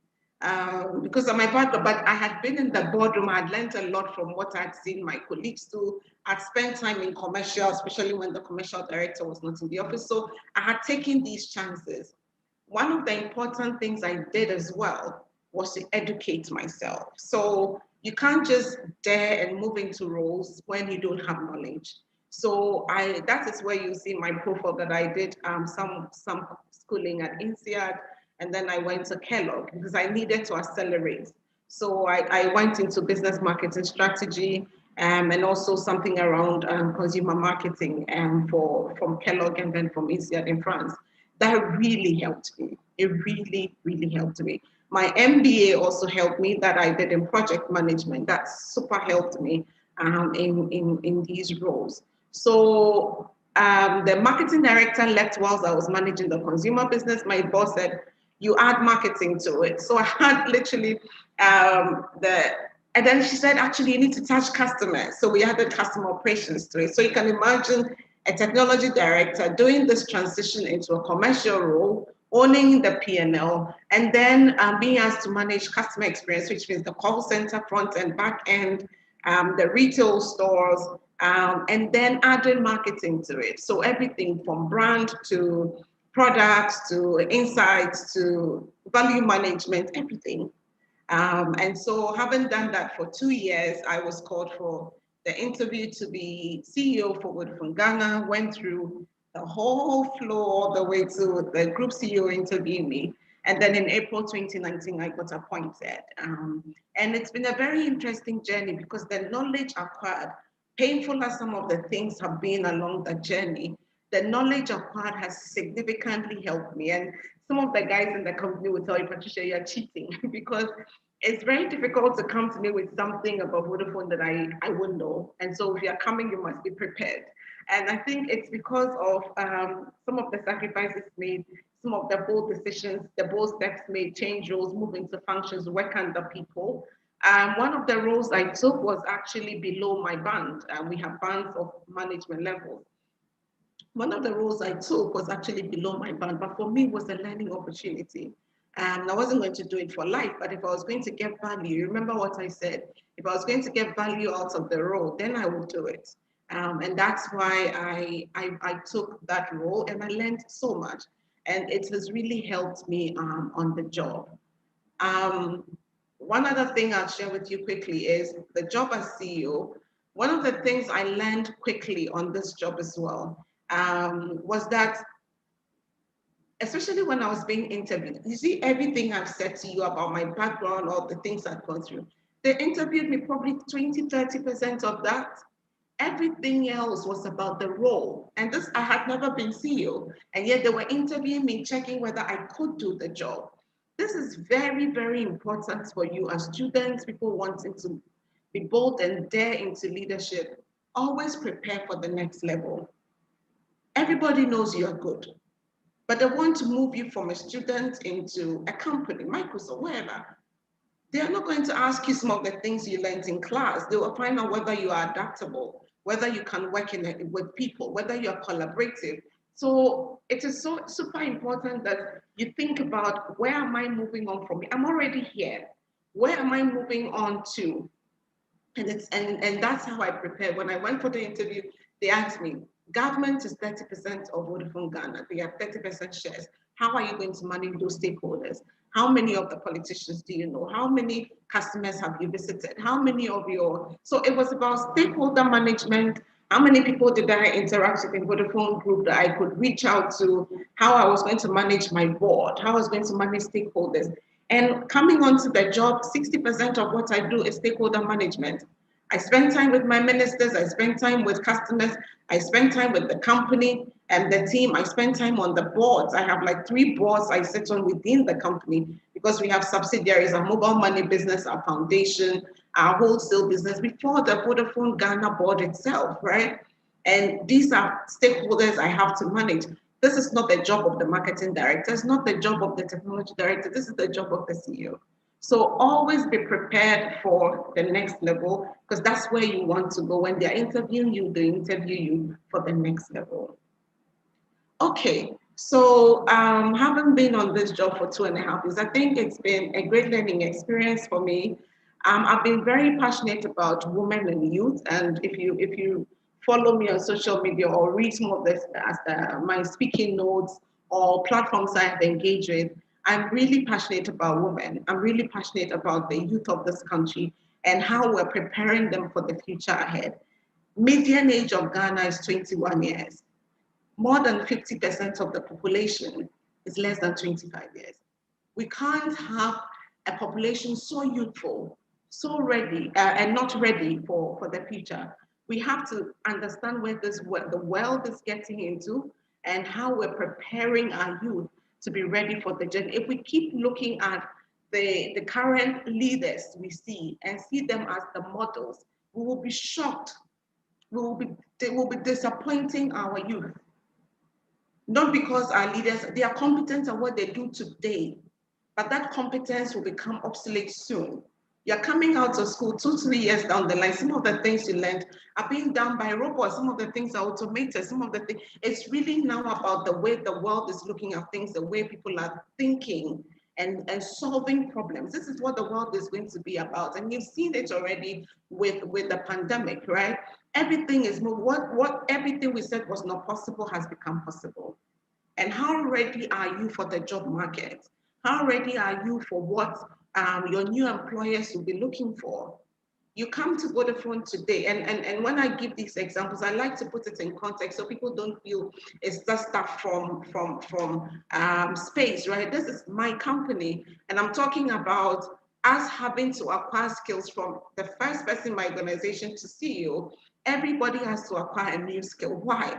Because the world is changing from what we do, and you don't even understand what will be required of your role going forward.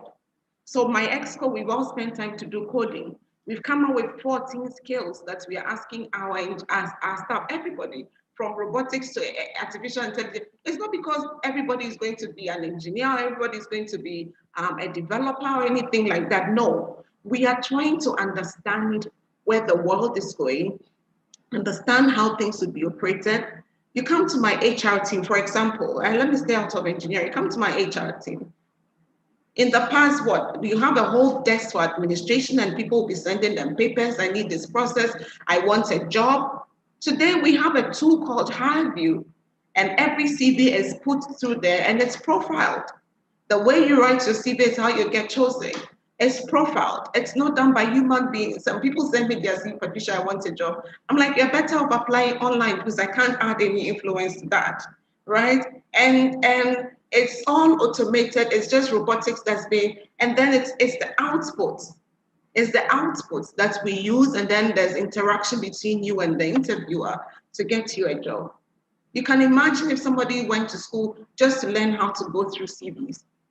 And people qualified for that as part of their HR practice. But life has moved on. Life has moved on. I spent some time ago with some of my, the guys who are training the robots in our call center. We have quite a number of people in our contact center. We've been asking, what do we do with them? Because the virtual assistant, the robot today, is much faster, much faster than anything any human being can do in terms of customer response. And so we moved into agile way of working. We moved into squads in our company, and people are, the job of this guy who comes to work every morning is to have a conversation with the robots and train it. My goodness. Now, if your job is just to sit and pick calls, somebody who has moved and become a conversationalist has created a path that makes him relevant for the future. And this robot that is being trained is coming to take your job. It's so important that we spend time as upcoming leaders, upcoming women, upcoming students who are leaving school to try and, again, I emphasize, just understand, just get broad view of what's going on in the space, whether it's finance, whether it's HR, whether it's legal, and say, what do I need to change about how I approach work, how I approach my studies, how I approach my knowledge of the work and where the future of work is getting to, so that I become digitally literate. As Yuri was saying, we have been working from home since March. It's including my call center, right? And it's only in May, just this May, that I said, can we just, we are social beings. We're bored sitting at home not seeing human beings. Can we just start going once a week just to maintain our social balance, and go and stand by the water cooler and have a chat with our mask on? But this is how fast the world has changed. And what if we didn't equip our staff with digital tools? What if they couldn't be collaborative sitting at home? What if you go in an environment and there's nobody sitting in the office, but you have to thrive now? How are you going to do that just working through Microsoft Teams? There's a lot that you have to build in terms of skill. Even how to video interview.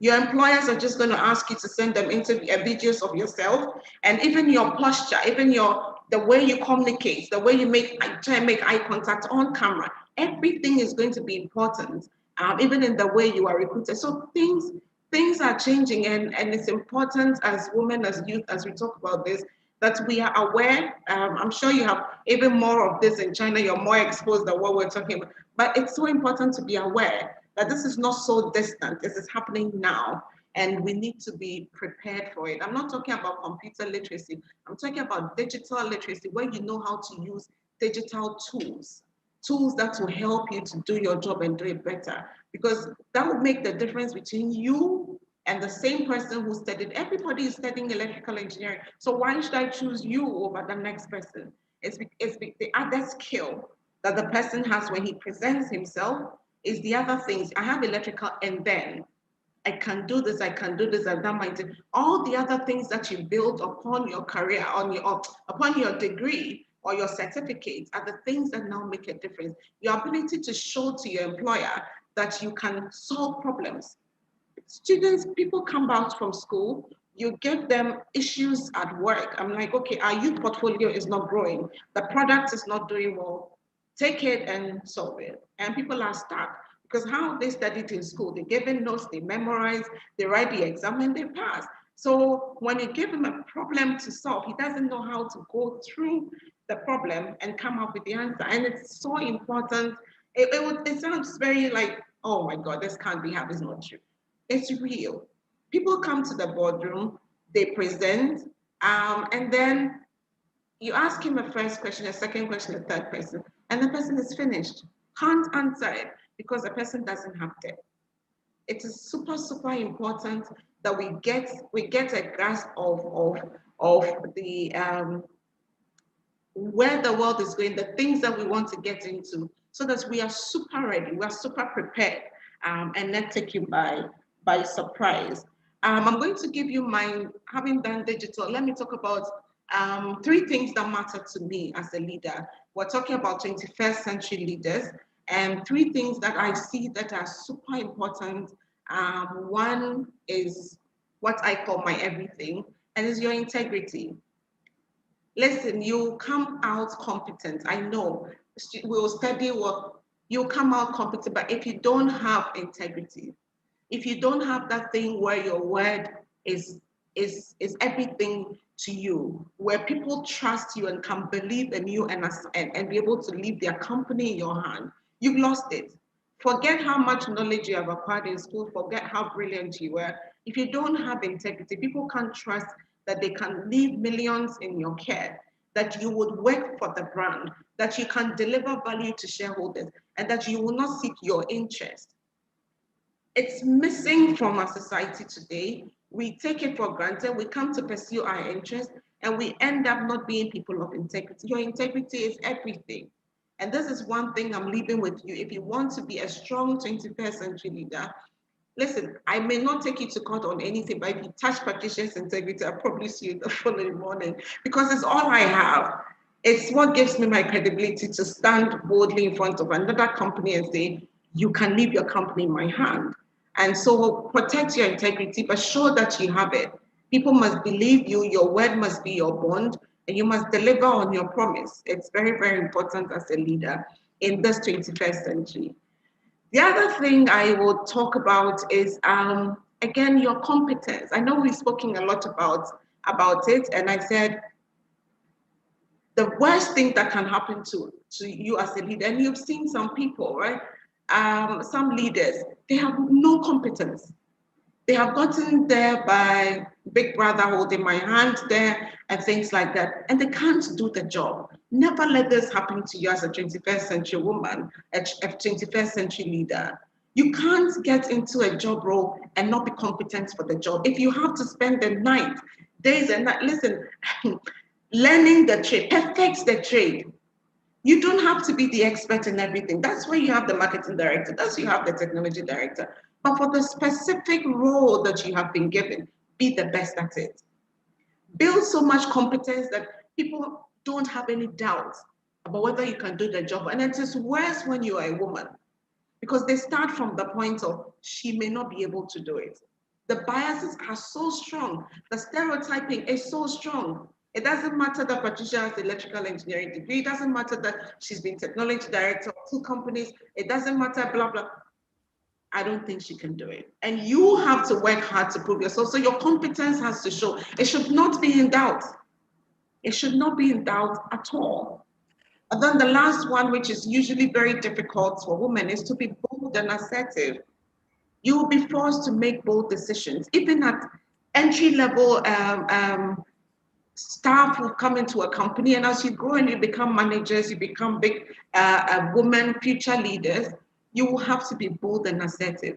Woman, an assertive leader is called arrogant. An assertive woman is called rude. Everything about a woman being bold is negative. But it is super important for you to excel, but you have to be bold.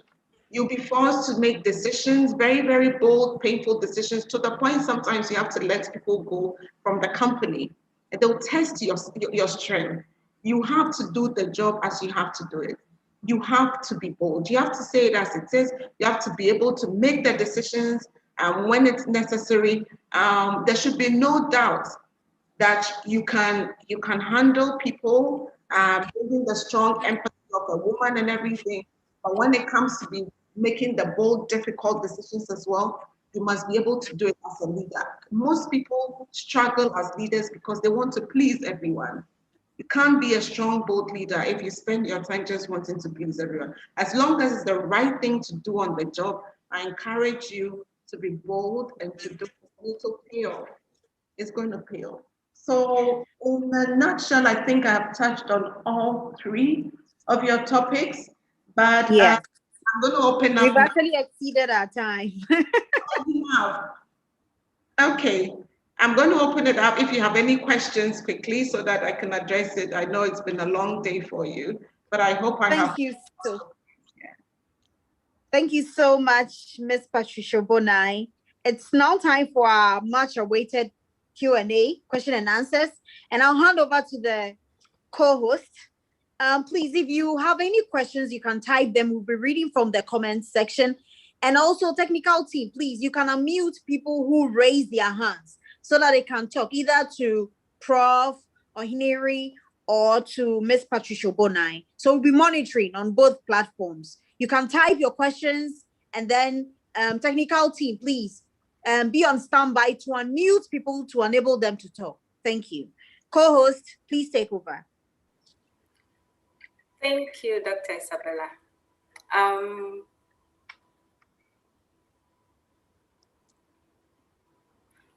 Please, it's time for Q&A section. So as we await your questions to present to the chat box, those who have the opportunity to raise their hands can do so at the moment. Thank you. And please, when you ask your question, please, you have to indicate who you are directing the question to. You know, I've seen someone ask a question, but we don't know to who. Dr. Abigail, you're asking, how do you balance family development and a demanding profession? But is it to Ms. Patricia Bonai? I guess so. So please indicate who you're directing your questions to so that we can, I think Grace has her hands up. So please, technical team and co-host, please monitor the questions. Okay. Good evening. I'm Grace Sidsaya from NUGS-CHINA. I want to ask a question to Mrs. Patricia Bonai. It's about having your stance or maintaining your stance in a world where, let's say, the opinions of women are, or in a culture, in a Ghanaian culture, where the opinions of women are sometimes underlooked. And how have you overcome those challenges? I hope you could understand me, like in the form of leadership, and then also with your peers, you know, in a field of engineering, electrical engineering. I'm a civil engineer. I'll be graduating this year, and I'm the only female in my class. So I always feel the pressure to be more, to like prove that women can also do it. And also sometimes it comes off as you're too arrogant, you're too, you should be more feminine. How do you take those criticisms and how do you make it into something positive for your life? That's basically my question. Thank you. Thank you, Grace. Let me do this quickly. So, Grace, you will not be able to change men. The way they see women, that's how they've been raised. They've been socialized to believe that they are men and we are women. And so your job is to be a woman and be a strong woman at that. When we spend time trying to be what the whole world wants us to be, you end up losing who you are. What I have done with the men, what I have done with the men I have worked with is to show them respect. This is how the Ghanaian man has been raised, to be respected by women. It does not mean that I'm subservient. So and then I have learned a lot. In fact, a lot of my mentors have been male. I haven't had a lot of female engineers to be mentors. But how have I gotten around with these men? They want respect. They want to be told, they want to be listened to, they want to be heard. But that doesn't mean you are giving in to the point that he's raising. So please, do not explain yourself that you're a woman. This is very important. You don't have to explain yourself. That is how God made you. You were a woman. And that's where it ends. And then we discuss competence. This is how I approach discussions. I am a woman, so maybe I'll be soft-spoken. I am a woman, so sometimes I'll show passion. I'm a woman, so I'll be empathetic to the people I work with. That's how I'm made. But by all means, after that, let's discuss competence and let's discuss the issue on the table. But I will always come to the table showing you respect because I know how you've been raised. I know how you've been socialized. And after 45 years of living on this earth, this guy isn't going to change. So your belief in yourself, your attitude towards the issue that is being discussed, and the respect that you show to the man will give you room to be able to make your point. But after that, please never apologize for being a woman. Be the woman that you are and enjoy it. You won't change them. You can't. Thank you very much. Thank you. Okay, so our next question goes to Professor Nana. And this is the question: how do you balance family development and demanding profession?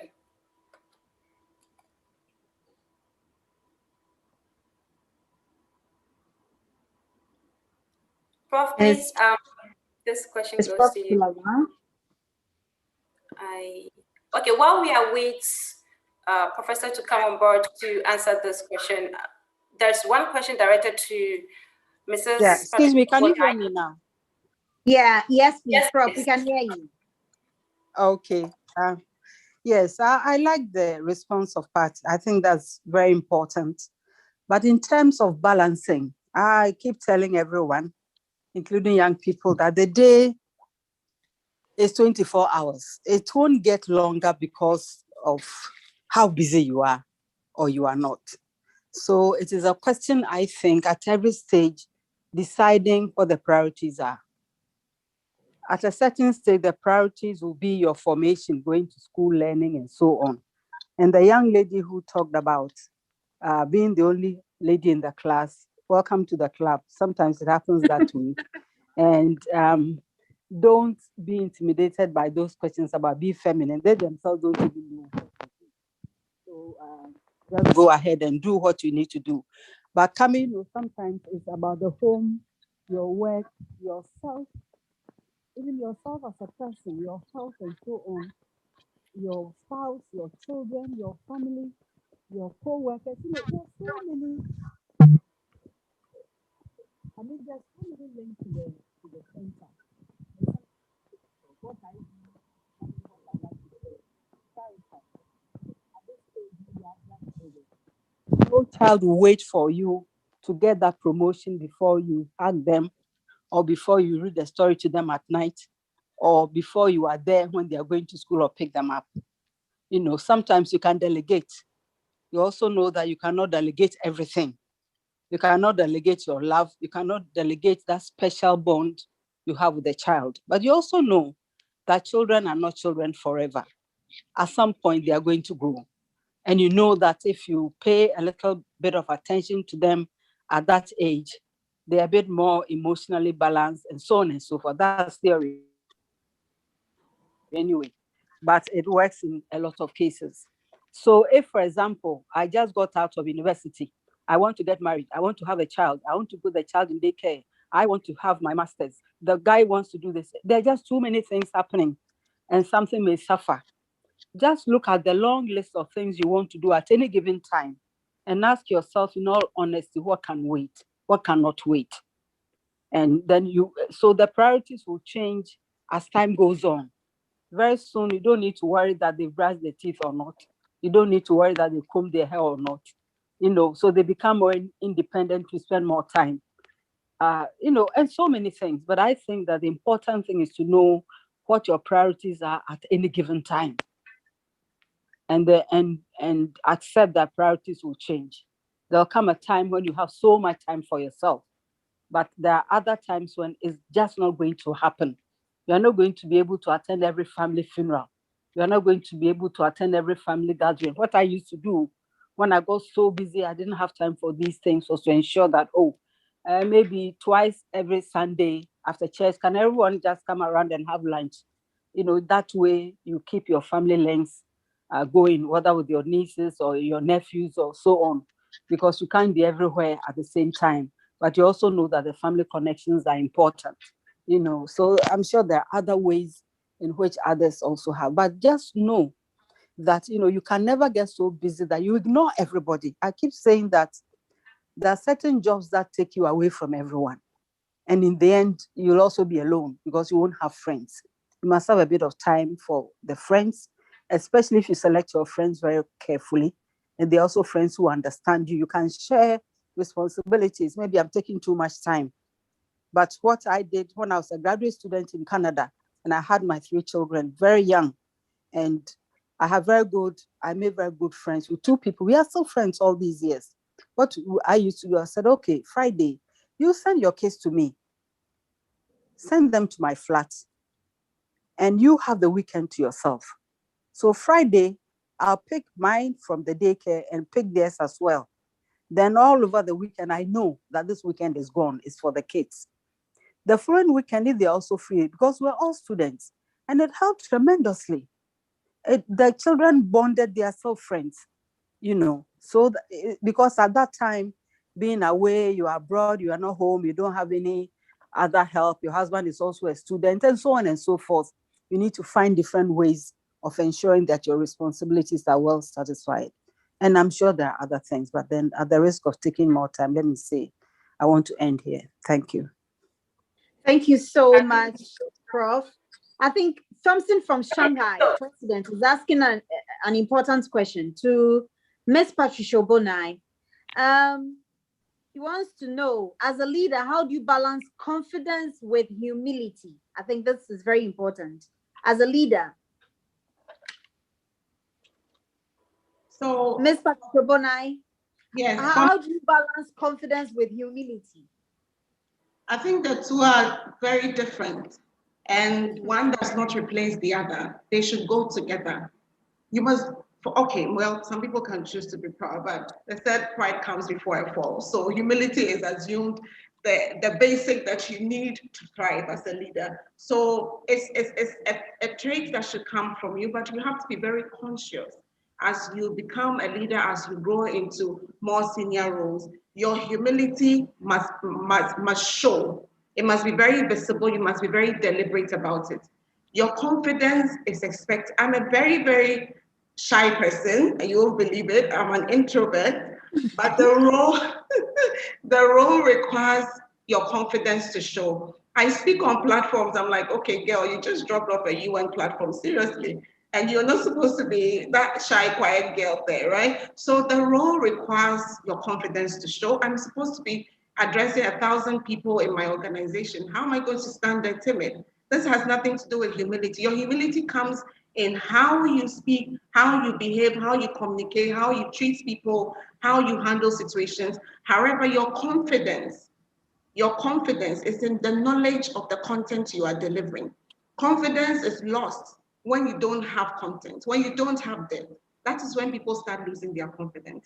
So I don't see the two as like something you need to balance. The two will have to go together. Your humility is you. Your confidence is required for the role in which you are, and you must just do it. After that, come and hide in your bedroom and like, oh my God, did I just do this? But yeah, it's not a choice. I think both should go together. Okay, thank you. Thank you so much. We have one question more directed to Professor Nana. How can we ensure the increasing demand or call for women empowerment, is adjusted or slated within the parameters of higher education? Can you read the question again, if you don't mind, please? Yes, please. How can we ensure the increasing demand or call for women empowerment is adjusted or slated within the parameters of higher education? Well, if I understand the question well, we are calling for increase of women in higher education. It needn't be adjusted. It has to be there. And I want to explain. You know, nobody will pose this question about males in higher education. The rules are the same for everyone, regardless. And that's the way it should be. I believe in affirmative action too, but I believe in affirmative action insofar as the structures are there to enable the women to get there on their own steam. Okay, so we don't need any adjustment. Maybe that's the adjustment he's talking about. There are times when we apply, for example, let's say we are admitting students to the medical school. The medical school tell us they can take 100. So we keep admitting till we have about maybe 65. And then we do the demography. Then we notice that, oh, they're from these schools, they are all male, and so on and so forth. So we ask the dean, and maybe everybody has 6 A's, no problem. Then we ask the dean, what grades do you really need to become a doctor? The dean will tell you they don't need to be A's. But what's happening is that because competition is so keen, that is why the bar is so high. So then we go down and say, okay, so where are the students who have a couple of A's, maybe 1B or 2B from schools that are not so well known? Okay, that they also form part of the affirmative action. And then you select some from there. Then you go back and look at your demography. How many women do we have? Now we are about 75. Out of the 75, we have 3. That cannot be enough. So now let's do a profile of the women applicants. Who are the highest, maybe 5 A's, 1B. Where is the B in? Is it in a critical area that can affect her studies in medicine or not? Most of the time, no. So then you bring them in, you see. But all I'm saying is that then you need to step back and ask yourself, so what exactly has caused this paucity of women applicants in the medical school? Then you liaise with GES, you liaise with the secondary schools, and you try to support to find the solutions to them. But the rules will need to be applied equally. Because you see, if you don't and you keep lowering for the girls, you are also interfering with their confidence. They shouldn't think that, oh, because they're women, they don't have to try. Or because they're women, if they have the requirement, it's okay, it's not okay. Because we know they are capable. We know that they can, but something is stopping them. So we need to work and remove that thing that is an obstacle or a challenge in their path, so they can also come on their own steam.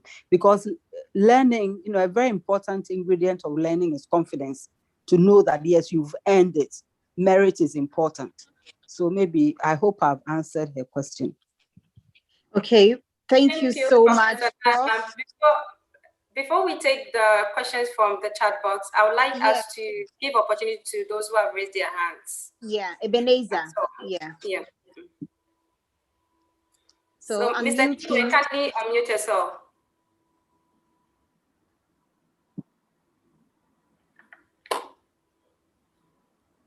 Mr. Ebenezer, please, you can ask your question. Okay, thank you. I'd like to say a good one for the Women's Commission for this program. I can say they really nailed it with this one. I would say I've never liked Mother Gifty Auntie like she's presented herself today. And I want to recommend to this group that you bring her in particular on again, because as at this moment, as a man, as a husband, I think her direction of what I don't like to use the word woman empowerment, because I believe probably empowering women I would take it from the angle of the uneducated. But at this level where we have master's degree and PhD and other things, I think how she approached it is what we need our women to. Their boldness and their confidence and their ability to know that, look, men will be men, like our CEO said, they will not change. So there will not be any special slot given to women in the field of business. Yeah, or in the Ebenezer, West? please ask your question. Ask your question. We Okay. have a few minutes. So my question here is that if I'll go to Professor, Prof talked about education, and she even enumerated some few problems when it comes to mathematics, why it's become difficult for some of us to understand. Having said that, what is she doing with all her influence and the degree she's taken to bring different approach of delivery and methodology to the mathematics system? Because it seems the way we've been teaching in our country has not been helping us, and we continue to do that. So the math teacher stands in front of the board and does the same thing, and it's not been helping. And then she also talked about the educational field here in China. Now, over here in China, every 4 years, or 5 years. Ebenezer, one question at a time, please. One question Okay. at a time. So my question to her is that, what is she doing, or what is the country doing to change the system of educational delivery? Because one, style of delivery is a problem. I think and it's then clear. Finally, there is a vast difference between our education and our field of employment. They need to be linked up. Okay. Thank you. So Prof will take this question, please. All right, thank you very much for your question. That's an interesting one. If you followed what we were doing at the ministry when I was there, we introduced a TTL called Transforming Teacher Education and Learning. You need to look at the person teaching, and you need to help to introduce new methods. So that was one for the teachers in the field. We also needed to look at the curriculum and the methodology, how the subject is taught at the colleges of education or where the people are trained. One of the things, and a final one we introduced was the gender responsive pedagogy. How, for example, I just talked about medical school and so on. What really is in terms of delivery, a challenge for the girls? What should the teacher know, for example, about teenage girls, about their sensitivity, about examples to use and so on and so forth? So these are some of the things that we're introducing. And I was particularly interested in mathematics because every year the performance was never good. And I couldn't understand why that was the case and why that math, which we have made as a compulsory subject, was rather stopping people from going up. We did a study of the extra classes and so on around Accra and Kumasi and I think Takoradi. And we saw it was a hypothesis actually, because we had the hunch already, but we needed the research to confirm it for us. And it showed very, very clearly that most the subjects that the students had to do again were math, science. So you need to come and ask yourself, why is this happening? What should you do? So you need to look at the teacher. You see, one of the things that really, really is a challenge for us in this country is who we define as a teacher. There are lots of people teaching who have no training in teaching at all. We think everybody can teach. To an extent, it's right, but to a very large extent, it's not right. The person doesn't have any tutoring in pedagogy delivery, in assessment, in evaluation. Okay, so how the person is teaching is how he thinks he should teach. And we have found that these are very, very troublesome. Okay, so again, you need to look at the rules, so who can teach and so on. So we also introduced, at UCC, we saw this problem, and that is why we started with distance learning. Because you look at the ratio of trained to untrained teachers, and it was frightening. So when we started our distance learning, we targeted the teachers in the field, okay, to make it easy for them, because it's not everybody who can pack bag and baggage and come to the university for 4 years, but they're already teaching. So what can you do about that? So we introduced that, distance learning, and so on and so forth. Okay, so these are some, when you ask what you were doing, these were some of the things that we were doing. Then also to bring the curriculum as close to the reality of the learner as possible. When you do that, learning is interesting. I use the example of the football. Instead of saying negative and positive plus positive is positive, why don't you say my friend's friend is my friend? You see, the child will relate to that quickly. Positive plus negative is negative. My friend's enemy is my enemy. Oh no, just things that the language they speak, the things they touch, the way their own minds work, the right pedagogy should come to the learner's level. So you can't just finish university and say, I'm teaching class 3. And then the headmaster, you can't say, oh, because somebody has difficulty teaching class 4, you should go and teach daycare, or you should go and teach preschool. No, you need a certain specialist to teach preschool, because the psychology of the preschool learner is very different from that of the class 4, even in language development. So even cognitive skills, psychomotor skills, all of them are different. So it's an interesting area of intervention. So that's what we try to do. Thank you very much. Thank you so much, Prof. Unfortunately, we don't have much time, so we'll take one more question, please. You can read, Irene, you can read from the chats. One more question.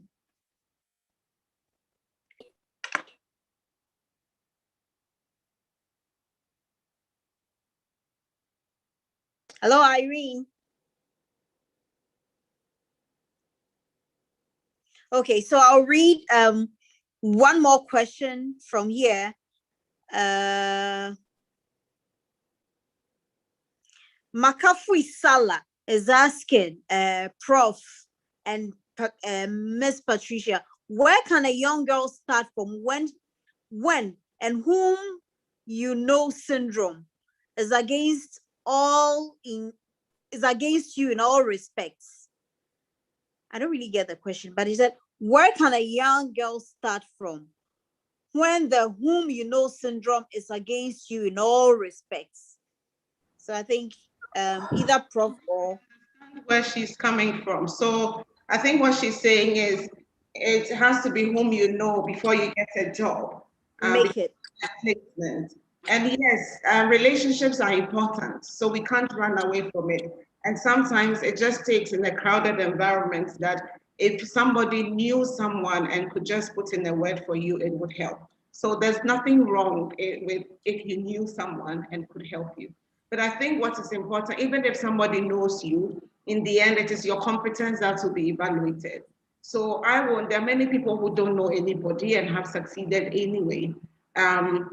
So I think that what is important is to focus on having your competence in front of you and trusting God to open a door for you. But by all means, don't discount the opportunity if it happens and you have somebody you know. But who you know is a problem that exists today, and it should not let that be a barrier to you. Do not fear that if you don't know somebody, you will not get a job. I think it's wrong. It doesn't happen in my company because it's really your CVs that are, like I said, if you give me your CV, I can't influence your coming in because it is a first view of automation, and you will have to write your CV. You will have to go through the interview. You have to present your competence to be chosen. So it doesn't happen like that everywhere. There's opportunity for you if you know your stuff. Thank you so much, Ms. Patricia Bonai. I'll touch on a few take-home messages from our brilliant speakers and guest speaker. And this is from Ambassador Edward Boateng. He said, women have always been here, combining the educated ones with the passionate women in business without formal education. So this is something that we should all ponder over. And this is from Prof. Prof said tertiary education is not exclusive to opening doors. Experiential learning and thinking outside the box is important. We need to work on our confidence and our determination to succeed. Prof also said others have been through worse. Okay, so we should continue striving for the best. They have always not expected us to be there. And she gave examples of all the universities, public universities in Ghana. The female halls actually are the smallest, so obviously they didn't expect a lot of us in the universities, but here we are. This is from Ohiniri Giftianti. She says, do not seek fame, seek greatness. She also said, breaking through the glass ceiling is not an easy walk. We cannot disregard those who have come before us. And these are from Ohiniri Giftianti. Miss Patricia Bonai stressed on educating oneself. She said, educate yourself and be prepared for the next level. Always be prepared for the next level. So now we'll continue with our lunch of the Women's Commission Foundation. And I'll hand over to my co-host, Irene.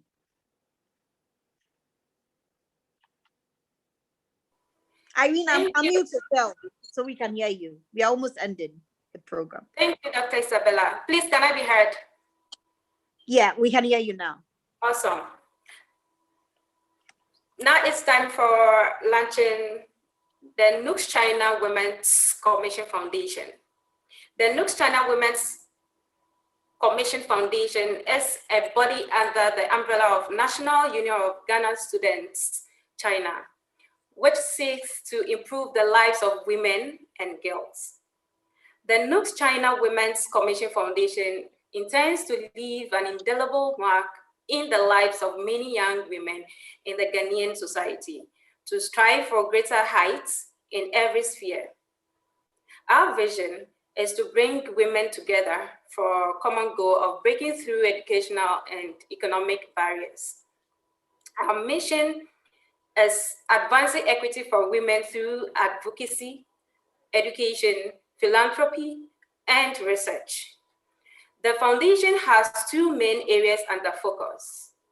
Our first area under focus, general health of women, projecting sex education, family planning, basic health, considering gynae checkup, antenatal and postnatal checks, routine STI and treatment, preventive education, cancer, fibroid, and among others.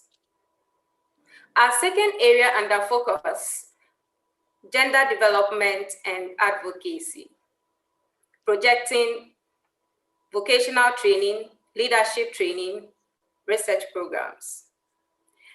The NUGS-CHINA Women's Commission Foundation seeks to coordinate and network with corporate bodies and private organizations in the areas of health, education, and poverty alleviation. As we launch NUGS-CHINA Women's Commission Foundation today, we will appeal to everyone listening to us who could contribute in any way or form to come on board. At this point, I will make a passionate appeal to Mrs. Patricia Obonai, the CEO of Vodafone Ghana. As we all know, Vodafone Ghana has a social responsibility, and Vodafone Ghana Foundation could be a great partner to the NUGS-CHINA Women's Commission Foundation. Empower a woman to empower the next generation is our slogan. Thank you all for being part of this inauguration. Thank you, Dr. Isabella. Please, over to you. Okay, so finally we'll wrap up with our citation exhibition to our speakers and vote of thanks from Miss Gloria Pabla.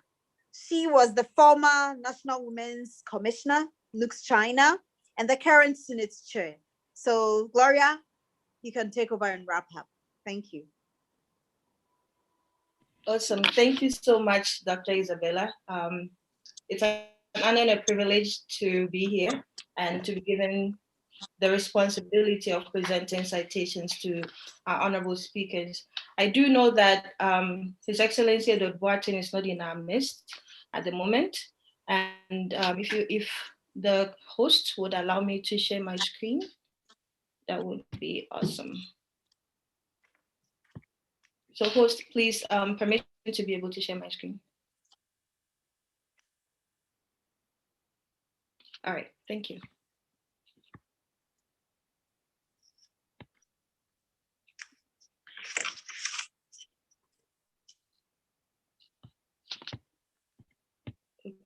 Okay. Just a minute. Prof, please. I don't know if she's still here. They can hear.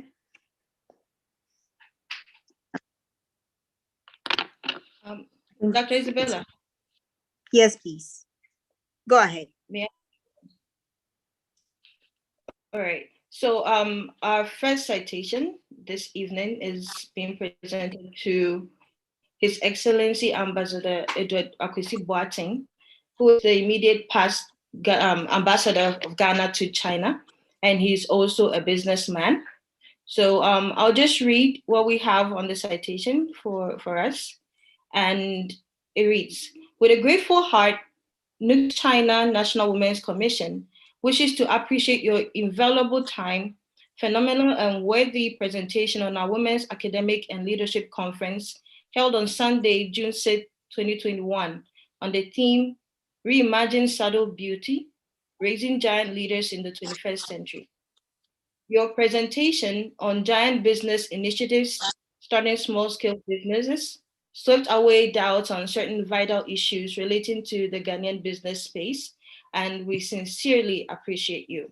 So this is being presented to His Excellency Edward Akwesi Boateng. Now, on to our next citation. Our next citation is presented to Professor Nana Jane Opoku Agyemang, who is the former Minister of Education and is also a politician. And it reads, with a grateful heart, NUGS-CHINA National Women's Commission wishes to appreciate your invaluable time, phenomenal and worthy presentation on our Women's Academic and Leadership Conference held on Sunday, June 6, 2021, on the theme, Reimagine Subtle Beauty, Raising Giant Leaders in the 21st Century.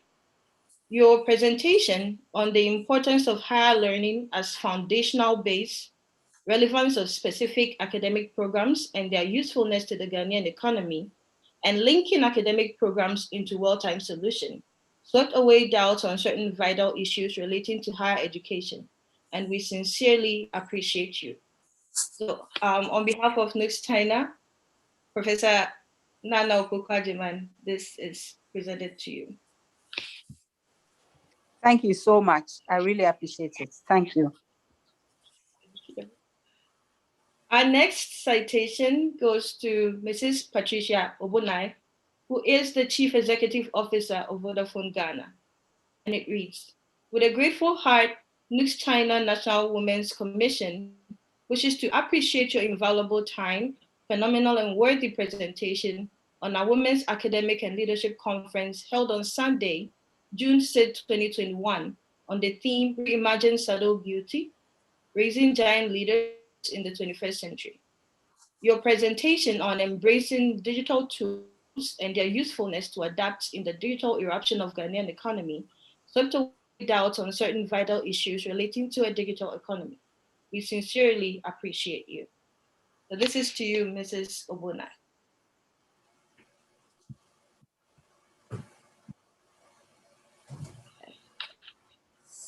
Our next citation goes to Ohineri Gifty Auntie, who is a journalist and host of the Standpoint Show. And it reads, with a grateful heart, NUGS-CHINA Women's Commission wishes to appreciate your invaluable time, phenomenal and worthy presentation on our Women's Academic and Leadership Conference held on Sunday, June 6, 2021, on the theme, Reimagine Subtle Beauty, Raising Giant Leaders in the 21st Century. You presented on Raising Giant Leaders, Choose to Challenge, and this swept away doubts on certain vital issues relating to women leadership, and we sincerely appreciate you. Thank you so much, Ohineri Gifty Auntie. Okay, and I think this might come as a surprise to you. Dr. Isabella Opoku, this goes to you. And Dr. Isabella Opoku is a resident neurosurgeon with World Federation of Neurosurgical Societies, and she's based in Beijing, China.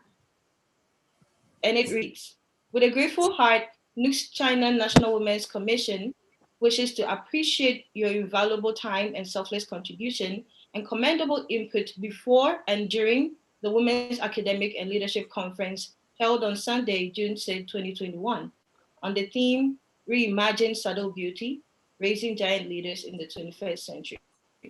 We really recognize and appreciate your selfless and meritorious service this day as the conference host and moderator, and we sincerely appreciate you. Thank you so much, Dr. Isabella. Thank you so much. Thank you. Thank you. Okay, so with that being done, actually, it's such an honor to be able to be part of this program, and I have learned a lot from amazing leaders, and I've actually been challenged to step up. And so I would like to say a very big thank you first to God for allowing us to have a program such as this. And it took a lot of time to coordinate everything, but without his guidance, we wouldn't be here. And so a big thank you goes to God first for this occasion. Our next thanks go to our special speaker in the person of His Excellency Edward Boateng, who is not here at the moment, but we really appreciate him taking the time, even out of his schedule, to come talk to us and to stir us up. And I do remember even when he was here in China with us, he did the same. He's a father to us, and we really appreciate every time he spends with us. Our next thanks goes to Professor Nana Opowajiman. And wow, before this, when I hear how you talk, I'm really challenged to even step up in my academics. About to graduate as a doctor. And when I look at you, I'm like, okay, I haven't reached anywhere. I mean, the bar is so high. So thank you so much. Thank you so much for pouring into us this evening. And thank you to Ohiniri Gifty Auntie. I know you're a role model to so many of us. And I have a sister here who keeps talking unceasingly about you. And thank you so much for your time with us this evening.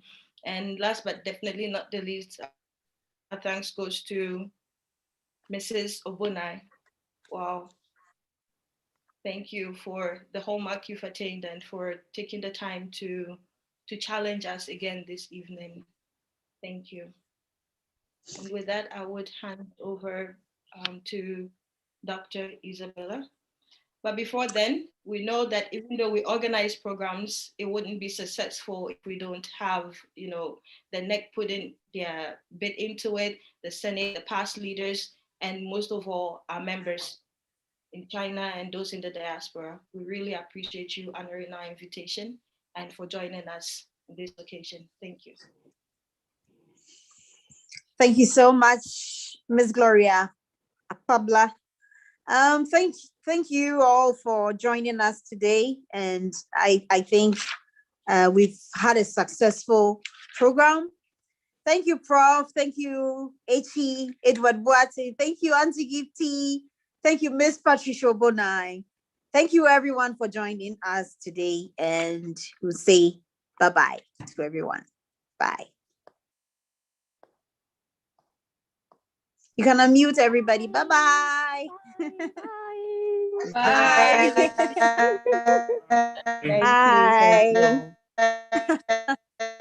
Bye.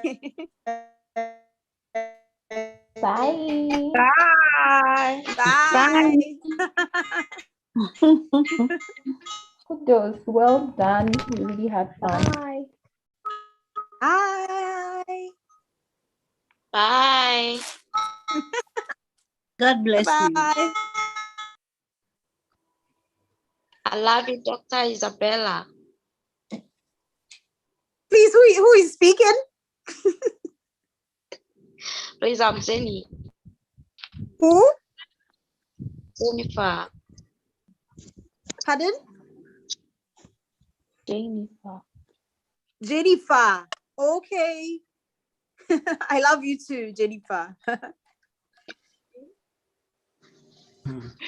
Dr. Isabella, after last time, I think we need to set up another dialogue. Yeah. Exactly. Yes. Auntie Gloria. Auntie Gloria, I've missed you. My idea, Gloria, Auntie Gloria, who open it in. How is Clement, Jamie, why? Mamini how Auntie is Gloria Zimbabwe? Nkasa. Auntie Gloria, I've missed you. Oh. Opayo, Auntie Gloria, the Opayo. Hey. Hello. Clement. Professor Dean. Professor Dean, all of you, these things you've been doing, we don't like you. We will mute all of you. When it's time for you to ask questions for our ladies, we don't hear of you. When we finish, you come with this laugh talk. When we finish, you come with this laugh talk. You couldn't even ask her. The time was limited. Next time. But who will come and the great women that presented. Clement. We trust you. We know. They just questions. No more. We'll be our women are being biased. They didn't even involve the men in their program. But His Excellency what him presented. Oh, they brought him as a token. You see, they brought him as a token. No, he's gone.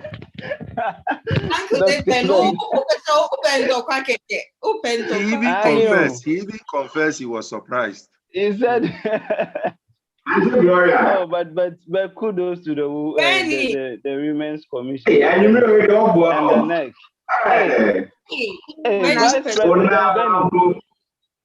Vice President Benny, Honorable Benny. Hey, are you in China? I am somewhere in GH. Hey, no comments. You too. Comment. Sister Irene. Hey, Irene, who can kasa? Rachel, Irene, usually about the Sana market in Asorio. Irene, will you program this? Na Clement, who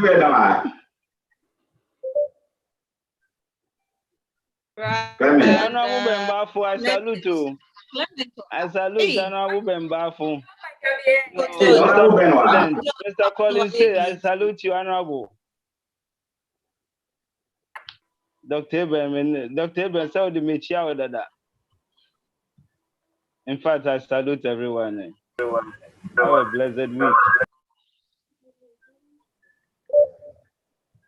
Mr. President,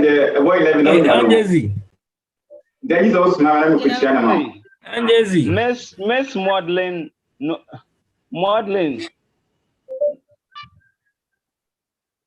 Honorable Benny, the Pescal, Remy Skawai. Only problem. NUGS-CHINA FC. No contact. Why? NUGS-CHINA treasure, no one break you, mommy. Hey. Mama FC contact. Only problem. No problem. Maya, dear, kudos to our uncle. Honorable Irene. Let's look over.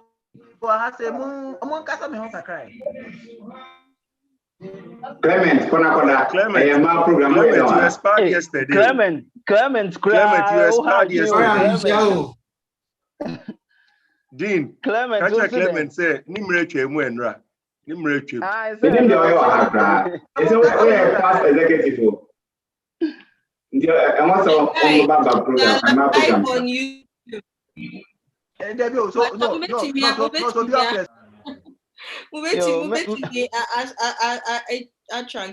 Transmission, no way.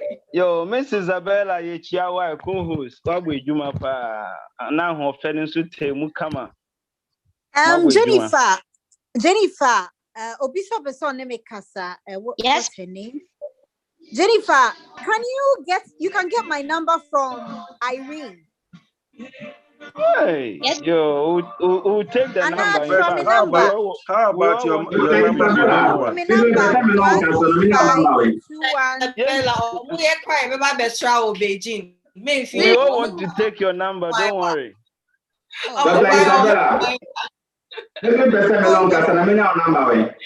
Oh, yeah, you know, 1352133. My typing my number. Jennifer, you can take it. Can I add your WeChat, Dr. Isabella? Yeah, number no my typing for There are two groups. Why? Isabella, number no Jennifer and Kwana,